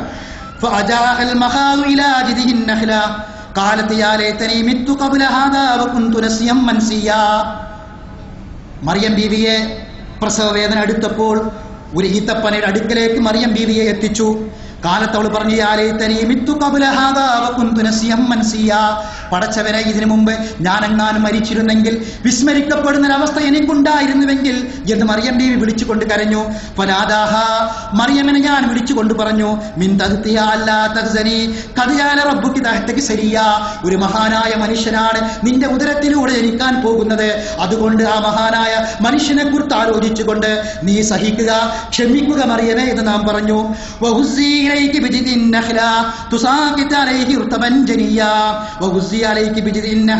ആ ഈത്തപ്പന മരം പിടിച്ചുകൊണ്ട് നീ കുലുക്കുക. നിനക്ക് പാകമായ പഴമത് വർഷിപ്പിച്ചു തരും. നീ കുടിക്കുകയും ഭക്ഷിക്കുകയും ചെയ്യുക. കണ്ണിനെ നീ കുളിർമയുള്ളതാക്കി തീർക്കുകയും ചെയ്യുക. എന്താണ് പറഞ്ഞത്? ഒരുപാട് പഠിക്കാനുണ്ട് ഈ കാര്യത്തിൽ അല്ലേ. പ്രസവവേദന വന്നപ്പോ മറിയം ബീവി പറഞ്ഞ കാര്യമാണ്. അല്ലാഹ് എന്താ പറഞ്ഞത്? ഒന്ന് ക്ഷമിച്ചോ. എങ്ങനെ ക്ഷമിക്കുക? ഒരു കുഞ്ഞിനെ കിട്ടാൻ പോകുന്നു, ഇതാ എന്റെ അനന്തരാവകാശിയായിട്ട്, അതിൽ പ്രതീക്ഷ അർപ്പിക്കാം. രണ്ടാമതായി പറഞ്ഞ കാര്യം എന്താ? മരം പോയി കുലുക്കിക്കോന്ന് അല്ലേ. നമ്മളെ നാട്ടില് പ്രായമായ സ്ത്രീകളോട് ചോദിച്ചാൽ അറിയാം. ഇപ്പൊ നമ്മളമ്മാരും ഉമ്മാന്റെ അമ്മാരും ഒക്കെ പ്രസവിച്ചത് ആശുപത്രിയിലൊന്നുമില്ലേ, പെരിയിലേനി അല്ലേ. അതിന് ചില കാരണങ്ങൾ വയസ്സായ ആൾക്കാർ പറയലുണ്ട്. എന്താ? ഗർഭിണിയായ പെണ്ണ് കുറച്ച് മേലങ്ങി പണിയെടുക്കണം, എന്നാൽ സുഖപ്രസവം ഉണ്ടാവും. ഇത് അംഗീകരിച്ചൊരു കാര്യമാണ്. ഇന്നിപ്പോ നമ്മുടെ നാട്ടിൽ എന്ന് പറഞ്ഞാൽ ഇപ്പൊ നമ്മുടെ കുട്ടികളോട് പിന്നെ അമ്മിക്കുട്ടിനെ അമ്മീനെ പറ്റി പറഞ്ഞേ, കുട്ടി ചോദിക്കും മമ്മി അമ്മിക്കുട്ടി മത്തിലപ്പോ ക്യാഹാൻ ചോദിക്കും അല്ലെ. എന്താ അമ്മിക്കുട്ടി എന്ന് പറഞ്ഞാൽ എന്താ? അമ്മിക്കുട്ടി അമ്മയൊന്നും ഇരിപ്പൊന്നും ഇല്ല, അതൊക്കെ പോയി. ഒലക്കി വരലുണ്ടോ? ഈ ഒരലിൽ ഇടിച്ച പെണ്ണുങ്ങൾ എത്ര ഉണ്ട്? ഇപ്പൊ ഇടിക്കണ പെണ്ണുങ്ങൾ എത്ര ഉണ്ട് നമ്മുടെ നാട്ടിൽ? പോയില്ലേ. ഇത് അതുമാത്രമല്ല, ഭക്ഷണം കഴിക്കണം, മാന്യമായ ഭക്ഷണം കഴിക്കണം, ആവശ്യമായ രൂപത്തിൽ, ആ രൂപത്തിൽ വളരെ മറ്റുള്ള കാര്യങ്ങൾ ചെയ്യുമാണ്. എന്നിട്ട് ഈ മറിയം ബീവിയോട് പറയാണ്, മരം പിടിച്ച് കുലുക്കിക്കോ, ശരീരം ഒന്ന് ഇളകട്ടെ, കണ്ടോ, ഭക്ഷണം കഴിച്ചോ, കുടിച്ചോ, വെള്ളം കുടിച്ചോ, കണ്ണിന് കുളിർമയോട് കൂടി അതിനെ നീ സമീപിക്കുകയും ചെയ്തോ. ഇതൊന്നുമില്ലാതെ ഇളകാതെ അങ്ങനെ ഇരിക്കും. എന്നിട്ട് അവിടെ ചെന്നിട്ട് ആർക്കും പിന്നെ തുണിയെ കുത്തിത്തിരിക്കുള്ളൂ. ഇത് ഇസ്ലാം പറഞ്ഞ കാര്യം, ഖുർആൻ പറഞ്ഞ കാര്യമാണ്. ഏത് രൂപത്തിൽ ക്ഷമിക്കാൻ. ഞാനിത് പറഞ്ഞത് എന്താണെന്നറിയോ? ക്ഷമന്റെ ഒരു ഉദാഹരണം പറഞ്ഞ, ജീവിതത്തിൽ പുരുഷന്മാരെക്കാൾ കൂടുതൽ ക്ഷമിക്കേണ്ടത് സ്ത്രീകളാണ്. സ്ത്രീകൾക്ക് ക്ഷമിക്കാണ്ട് ഒട്ടനവധി രംഗങ്ങൾ ഉണ്ടാകും. അതുകൊണ്ട് ആ രംഗത്ത് ക്ഷമിക്കാൻ സ്ത്രീകൾക്ക് സാധിക്കണം. സ്ത്രീകൾക്ക് ക്ഷമ നഷ്ടപ്പെട്ടാൽ അവിടെ കുടുംബജീവിതം പ്രയാസമുള്ള ജീവിതമായിട്ട് മാറും. അപ്പൊ ഇവിടെ ഇത്രയും കാര്യങ്ങൾ വളരെ പ്രധാനപ്പെട്ട കാര്യങ്ങളാണ്. ഇനി ശ്രദ്ധിക്കേണ്ട വേറൊരു കാര്യം റസൂൽ പഠിപ്പിച്ചു. ഒരു പെണ്ണ്, ചില പെണ്ണുങ്ങൾ ചോദിക്കാറുണ്ട്, എങ്ങനെയാണ് അയാളൊപ്പം ജീവിക്കുന്നത്? ചില ആൾക്കാരെ പറ്റി എങ്ങനെയാണ് ജീവിച്ചു പോകണമെന്ന് ചോദിക്കാറുണ്ട്. അതിനെന്താ മറുപടി നരങ്ങൾക്ക്? അപ്പം ഒരു എങ്ങനെ ജീവിക്കണം, എന്തുകൊണ്ട് ഇങ്ങനെയൊക്കെ കഷ്ടപ്പെട്ട് ജീവിക്കുന്നു എന്ന് ചോദിച്ചാൽ മറുപടി, ഇതൊക്കെ ഞാൻ ഇങ്ങനൊക്കെ സംതൃപ്തിപ്പെട്ട് ക്ഷമിച്ച് ജീവിച്ചെങ്കിൽ മാത്രമേ എനിക്ക് സ്വർഗം കിട്ടുള്ളൂ എന്നുള്ളതാണ്. എന്താ കാരണം? അള്ളാഹുവിന്റെ റസൂൽ പറഞ്ഞത്, ഒരു പെണ്ണിന്റെ സ്വർഗപ്രവേശനത്തിന്റെ മാനദണ്ഡം അയ്യുംറഅത്തിൻ മാതത് വസൗജുഹാ അൻഹാ റാദിൻ ദഖലത്തിൽ ജന്ന. ഒരു പെണ്ണ് മരിച്ചു പോകുന്ന സമയത്ത് ഭർത്താവിന്റെ തൃപ്തിയോടുകൂടിയാണ് മരിച്ചു പോകുന്നതെങ്കിൽ ദഖലത്തിൽ ജന്ന, അവൾ സ്വർഗത്തിൽ പ്രവേശിച്ചു. ഭർത്താവിന്റെ തൃപ്തിയോടുകൂടിയാണ് മരിച്ചു പോകുന്നതെങ്കിൽ അവൾ സ്വർഗത്തിൽ പ്രവേശിച്ചു. നമസ്കരിക്കുന്ന, നോമ്പനുഷ്ഠിക്കുന്ന, സകാത്ത് കൊടുക്കുന്ന, ഹജ്ജ് ചെയ്യുന്ന, ഹജ്ജുമ്മ പോലുമാണെങ്കിൽ, ഹജ്ജ് പോലും ചെയ്തിട്ടുണ്ടെങ്കിൽ, സഹോദരിമാരെ, സ്വർഗത്തിൽ പോകണമെങ്കിൽ ഭർത്താവിന്റെ തൃപ്തി വേണം. അയ്യുംറഅത്തിൻ മാതത് വസൗജുഹാ അൻഹാ റാദിൻ ദഖലത്തിൽ ജന്ന. ഭർത്താവിന്റെ തൃപ്തി ഉണ്ടോ എങ്കിൽ സ്വർഗ്ഗമുണ്ട്. അപ്പൊ ഒരു പെണ്ണിന്റെ സ്വർഗപ്രവേശനത്തിന്റെ മാനദണ്ഡം ഭർത്താവിന്റെ സംതൃപ്തിയാണെന്ന് അള്ളാഹുവിന്റെ പ്രവാചകൻ പഠിപ്പിക്കുകയാണ്. ഈ സംതൃപ്തി നേടാൻ സാധിക്കണം മരിച്ചു പോണ സമയത്ത്. ഈ സംതൃപ്തി ജീവിതത്തിന്റെ എല്ലാ രംഗത്തും നേടിയെടുക്കാൻ നമുക്ക് സാധിക്കണം. ഇത് വിവാഹം കഴിഞ്ഞ ആദ്യ നാളുകളിൽ, വിവാഹത്തിന്റെ ആദ്യ നാളുകളിൽ നമുക്കറിയാം, ഒരു ആണും പെണ്ണും പോണുണ്ടാൽ മനസ്സിലാവും ഇത് വല്ലാതെ താമസിച്ചിട്ടില്ല, ഇതിപ്പോ ഏകദേശം അടുത്ത് കഴിഞ്ഞതാണ്. നമ്മളെ നാട്ടിൽ പ്രത്യേകിച്ച് മനസ്സിലാവും. കാരണം അരമല ഒരു അരപ്പട്ട ഉണ്ടാവും. ഇപ്പോൾ കുറച്ചൊക്കെ പോയിട്ടുണ്ട്, പെട്ടെന്ന് മനസ്സിലാവും. പലരും ബസ് രണ്ടാൾക്കും ഒരേ സീറ്റിൽ ഇരുന്ന് പോകാൻ വേണ്ടി താഴെയുള്ള ബസ് വരുന്നവരെ കാത്തുനിന്നിട്ടുണ്ട്. അങ്ങനെ ജീവിതത്തിന്റെ ആദ്യ നാളെന്ന് പറഞ്ഞാൽ വളരെ സന്തോഷം, വളരെ സംതൃപ്തി. അപ്പം കല്യാണം കഴിഞ്ഞ് 2 ദിവസം കഴിഞ്ഞാൽ എങ്ങനെ ഉണ്ടെന്ന് ചോദിച്ചാൽ പഠിച്ചോനെ എനിക്കിന്ന് വിചാരിച്ചതല്ല, ഇങ്ങനെ ഒന്ന് കിട്ടുമെന്ന് വിചാരിച്ചതല്ല, വളരെ സന്തുഷ്ടമാണ്, വളരെ സംതൃപ്തി, സന്തോഷമാണ്. അങ്ങനെ കുറച്ചേരൊക്കെയാണ് കഴിഞ്ഞ് കുട്ടികൾ 2-3 ആയി ചോദിച്ചാൽ പറയും എങ്ങനെയുണ്ട് ഇപ്പോൾ? അങ്ങനാണ് പോണ്, വല്ല എന്താ കാട്ടുക, ഇപ്പൊ നിർവാഹമൊന്നുമില്ല, അങ്ങനെ പോവുകയാണ് ജീവിതം. പണ്ട് അങ്ങനെ നടന്നു പോകുമ്പോൾ തൊട്ടിട്ടില്ലാന്ന് നടക്കാൻ നടന്നു പോയതല്ലേ, തൊട്ടില്ലാന്ന് നടക്കുക. കുറച്ചെണ്ണം കഴിഞ്ഞാൽ പറയും ഇജാണ്ട് പോരും, ഞാനാണ് നടക്കുക. പിന്നെ കണ്ടില്ലാന്നുള്ള മര്യ വളവിൽ നിർത്തി നോക്കുന്നുണ്ടോ, അങ്ങനെന്താണ് ഉപദ്രം ഇങ്ങനെ വരുന്നുണ്ടാവും. അങ്ങനെ പിന്നെ കണ്ടില്ലാന്നുള്ള മര്യ പോക്ക് അല്ലേ. ഇതിങ്ങനെ ഇത് മനുഷ്യ സഹജമാണ്. എന്നാൽ അള്ളാഹുവിന്റെ റസൂൽ എന്താ പറഞ്ഞറിയോ, ജീവിതത്തിന്റെ ആ സന്തോഷമൊക്കെ അങ്ങനെ നിന്ന് കുറച്ചു കാലം കഴിയുമ്പോൾ അള്ളാഹു തആല അവർക്കതാ സന്താനത്തെ കൊടുക്കുകയാണ്, മക്കളെ കൊടുക്കുന്നു. പിന്നെ ഈ സ്നേഹം എന്തിന്റെ പേരിലാന്ന് പറയുന്നത്? പിന്നെ ഈ കുട്ടിനെ കളിപ്പിക്കുകയാണ്. പിന്നെ ഈ ഭാര്യയും ഭർത്താവും നമ്മളെ സ്നേഹം ഈ കുട്ടിയുമായി ബന്ധപ്പെട്ട് ആ കുട്ടിയെ കളിപ്പിക്കുന്നവർ, കുട്ടിയിൽ സംതൃപ്തി, ഇതിങ്ങനെ വരികയാണ്. ചില ആൾക്കാർ കല്യാണം കഴിഞ്ഞ് കുറേ ദിവസം കഴിഞ്ഞാൽ ആദ്യമൊക്കെ അങ്ങനെ നേരത്തെ പോകും, സംസ്കാരം കഴിഞ്ഞ ഉടനെ സുന്നത്ത് കൂടി സ്കരിക്കാതെ പോകും. കുറച്ചാളം കഴിഞ്ഞാൽ 11-12 പെരി പോണില്ല, അങ്ങാടി തന്നെ ഉള്ളത്. എന്താ കാര്യം? എന്താ പണ്ട് പോയിട്ട് പ്രത്യേകിച്ച് കാര്യമൊന്നുമില്ല. ഇത് സഹോദരിമാരെ ഭർത്താവിനെ വീട്ടിലേക്ക് ആകർഷിക്കാൻ നിങ്ങൾക്ക് സാധിക്കണം. അങ്ങോട്ട് പോയാൽ ഇങ്ങോട്ട് വരികയാണ്. ചില ആൾക്കാരെ കണ്ടില്ലെങ്കിൽ ചില ആൾക്കാർ ഗൾഫിൽ വന്നാൽ ഡബിൾ പന്ത് അടിച്ച മാതിരിയാ, അങ്ങോട്ട് വന്ന ഒരു പ്ലെയിന് പിറ്റന്നെ അങ്ങോട്ടേ വരികയാണ്. എന്താ കാരണം? നിൽക്കാൻ കഴിയണില്ല. അപ്പൊ പോകാത്തവരെ പറ്റി നിങ്ങൾ അങ്ങനെ വിചാരിക്കണ്ട. പിന്നെ നിർവാഹം ഇല്ലാത്തതുകൊണ്ട് നിൽക്കുന്ന ആൾക്കാരുണ്ടോ, അത് വേറെ പല പ്രശ്നങ്ങൾക്കുണ്ട്. ഏതായിരുന്നാലും ഇതൊരു പ്രത്യേകമായ ആകർഷണ ശക്തി. ആ ആകർഷണ ശക്തി ഉണ്ടാക്കേണ്ടത് സ്ത്രീകളെ ഭാഗത്താണ്. അതിന് കുടുംബത്തിൽ പ്രശ്നം ഉണ്ടാക്കാനല്ല. ചില ആൾക്കാർ അങ്ങനെയാണ് അത് ഒരു സ്ത്രീയും പുരുഷനും തമ്മിൽ വല്ലാത്തൊരു ആകർഷണ ശക്തി പറിച്ചുണ്ടാക്കിയിട്ടുണ്ട്. വജഅല ബൈനകും മവദ്ദതൻ വറഹ്മ, സ്നേഹം, കാരുണ്യം, അതിൽ അധിഷ്ഠിതമാണ് ജീവിതം അല്ലെ. ചില ആൾക്കാർ ഇത് ഉപയോഗപ്പെടുത്തലുണ്ടറിയോ, തലേണ മന്ത്രം പറഞ്ഞിട്ട് ഇതുവരെ പോറ്റി വളർത്തിയ എമ്മാനും മോനും തെറ്റിക്കും. ഉമ്മാനും മോനും തെറ്റിച്ചിട്ട് പിന്നെ മോനൊക്കെ ഉമ്മാനെ കണ്ടൂടാ. കാരണം അതിന് മാത്രം പറഞ്ഞു കൊടുത്തിട്ടുണ്ടാവും, യാതൊക്കെ അങ്ങനെ പെരിപ്പിച്ച് പറഞ്ഞിട്ടുണ്ടാവും. എന്നാൽ ചില സ്ത്രീകളുണ്ട് ജീവിതത്തിൽ ഒരുപാട് ദുരന്തങ്ങളും പ്രയാസങ്ങളും ഉണ്ടായിട്ടും ക്ഷമിച്ച് സഹിച്ച് ഇതുവരെ ദുരന്തങ്ങൾ ഒന്നും തന്നെ ഭർത്താവിനോട് പറയാത്ത സ്ത്രീകൾ ഉണ്ടാവാറുണ്ട്. ഒരു അമ്മായിമ്മന്റെ എല്ലാ പോരും, ചില പെണ്ണുങ്ങൾക്ക് അങ്ങനെ അമ്മായിമ്മ ഉണ്ടായാൽ പിന്നെ പോരും ഇല്ലാതെ ഉറക്കം വരില്ല. ചില സ്ത്രീകൾ ഭക്ഷണമൊക്കെ ഉണ്ടാക്കിയിട്ട് ബാക്കി വന്നാൽ ഇതിന്റെ മോന് നയിച്ചുകൊണ്ടുവന്നതാണ്, അനക്കിതിങ്ങനെ പറഞ്ഞാൽ മതി, എന്നിട്ട് ബാക്കിയുള്ളത് തൊള്ളിലേക്ക് കുത്തിത്തിരികെ അമ്മായിമാര് വരെ ഉണ്ടായി. എന്നിട്ട് പറയില്ല. ഇതൊക്കെ സഹിച്ച് സങ്കടപ്പെട്ട് ബാത്റൂമിൽ കയറിയിരുന്ന് കരഞ്ഞുകൊണ്ട് ഭർത്താവിന്റെ മുന്നിൽ സന്തോഷം മാത്രം പറയുന്ന പെണ്ണ്. സഹോദരിമാരെ, ഈമാനുള്ള പെണ്ണിന് അതിന് സാധിക്കുള്ളൂ. ക്ഷമിക്കാൻ സാധിക്കണം. ആ ഒരു വ്യക്തിയുടെ പോരായ്മകൾ, പ്രയാസങ്ങൾ അത് മനസ്സിൽ ഒതുക്കി വെച്ചുകൊണ്ട് സന്തോഷം പ്രകടിപ്പിക്കാൻ സ്ത്രീകൾക്ക് സാധിക്കണം. അത് പരാതി 1 2 2 3 അതങ്ങനെ കയറ്റി പറയാനാണ് ശ്രമമെങ്കിൽ ആ കുടുംബജീവിതം തകർന്നു പോകും. അതുകൊണ്ട് ഞാൻ പറഞ്ഞു വന്ന കാര്യം, ഈ മക്കളുടെ കാര്യത്തിൽ ഇവർ പരസ്പരം അടുക്കുകയാണ്. ഈ മക്കളുടെ കാര്യത്തിൽ അവിടെയാണ് പിന്നീട് ഈ സ്നേഹം കൂടി വരുന്നത്.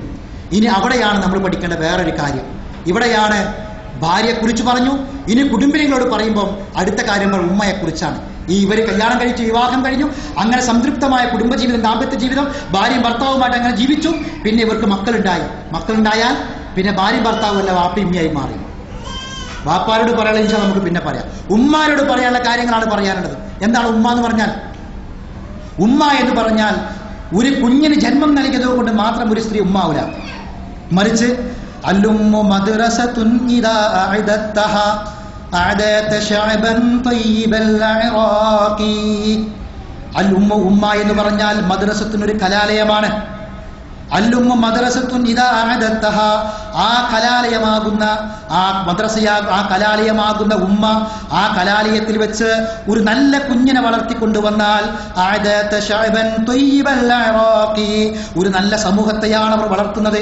അടിയുറപ്പുള്ള വേരുറപ്പുള്ള ഒരു നല്ല സമൂഹത്തെയാണ് ഒരു ഉമ്മ വളർത്തുന്നത്. ഈ ഉമ്മമാര് വളർത്തിയ മക്കളാണ് സമൂഹത്തിലേക്ക് വരാനുള്ളത്. ആ ഉമ്മമാര് പഠിപ്പിക്കുന്ന നല്ല സ്വഭാവം, നല്ല പെരുമാറ്റം, നല്ല ഭാഷ, ഇതെല്ലാം സംസാരിച്ചുകൊണ്ട് നല്ല രൂപത്തിൽ സംസ്കരണമുള്ളവരായിക്കൊണ്ട് വളർന്നു വരുന്ന മക്കളാണ്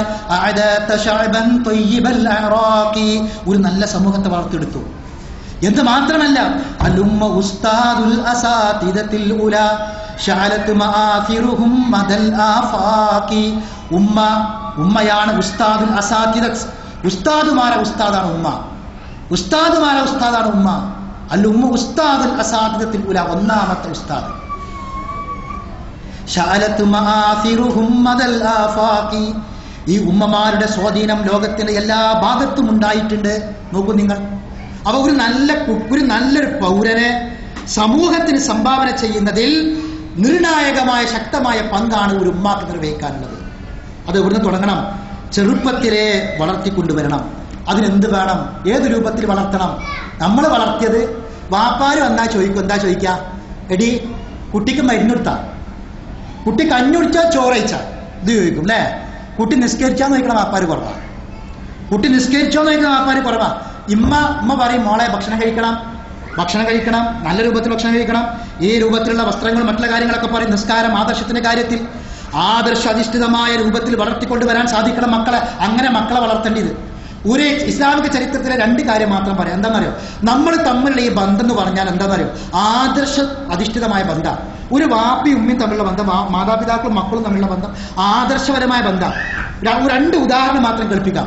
ഒരിക്കലേ അബൂ ഉബൈദത്തുൽ ജറാഹ് റളിയല്ലാഹു തആല അൻഹു യുദ്ധം ചെയ്തുകൊണ്ടിരിക്കുകയാണ്.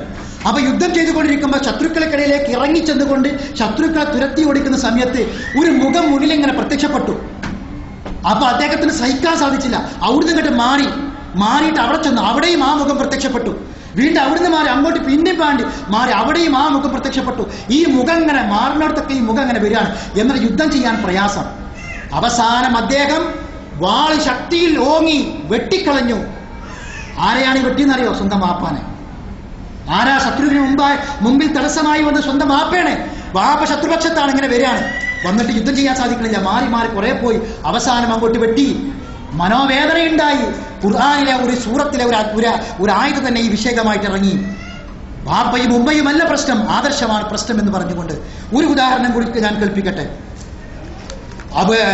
അബൂജഹലിന്റെ മകൻ യക്രിമയെ അള്ളാഹുവിന്റെ റസൂൽ കൊല്ലാൻ വിളിച്ചു. മക്ക വിജയത്തിന്റെ സമയത്ത് 6 ആൾക്കാരെ കണ്ടോടത്ത് വെച്ച് കൊന്നോളി എന്ന് പറഞ്ഞു. കുറെ ആൾക്കാർക്ക് മാപ്പും കൊടുത്തു. ഈ കണ്ട സ്ഥലത്ത് വെച്ച് കൊല്ലാൻ പറഞ്ഞ കൂട്ടത്തിൽ പെട്ടതാണ് ഇക്രിമ. അങ്ങനെ ഇക്രിമ അവിടെ നാട് വിട്ട് കപ്പൽ കയറാൻ വേണ്ടി പോയി. അങ്ങനെ ഈ സംഗതി മനസ്സിലാക്കി ഇക്രിമയുടെ ഭാര്യയായ ഉമ്മു ഹാക്കിം റളിയല്ലാഹു തആല അൻഹ വന്നു നബിയുടെ അടുക്കൽ വന്നിട്ട് പറഞ്ഞു, റസൂലുള്ളാഹ് ഭർത്താവ് പോവുകയാണ്, നാട് വിട്ട് പോവുകയാണ്. അതുകൊണ്ട് ഞാൻ മുസ്ലിം ആയിട്ടുണ്ട്. അതുകൊണ്ട് എൻ്റെ ഭർത്താവിന് നിങ്ങൾ മാപ്പ് കൊടുക്കണം എന്ന് പറഞ്ഞു. അപ്പൊ അദ്ദേഹം റസൂല് പറഞ്ഞു, ശരി, ഞാൻ ഇക്രിമക്ക് മാപ്പ് കൊടുത്തിട്ടുണ്ട്. ഇത് കേൾക്കാണ്ട് താമസം സന്തോഷത്തോടു കൂടി ഓടുകയാണ്. അങ്ങനെ കപ്പലിന്റെ അരികിൽ ചെന്ന് കപ്പൽ കയറാൻ നിൽക്കുന്ന ഇക്രിമിനോട് പറഞ്ഞു, റസൂല് മാപ്പ് നൽകിയിട്ടുണ്ട്. അങ്ങനെ ഇവർ നടന്നു വരിക, 2 ആളും കൂടി ഇങ്ങനെ നടന്നു വരിക. നടന്നിങ്ങനെ വരുമ്പോ കുറേ അവിടെ നടന്നു വരണം.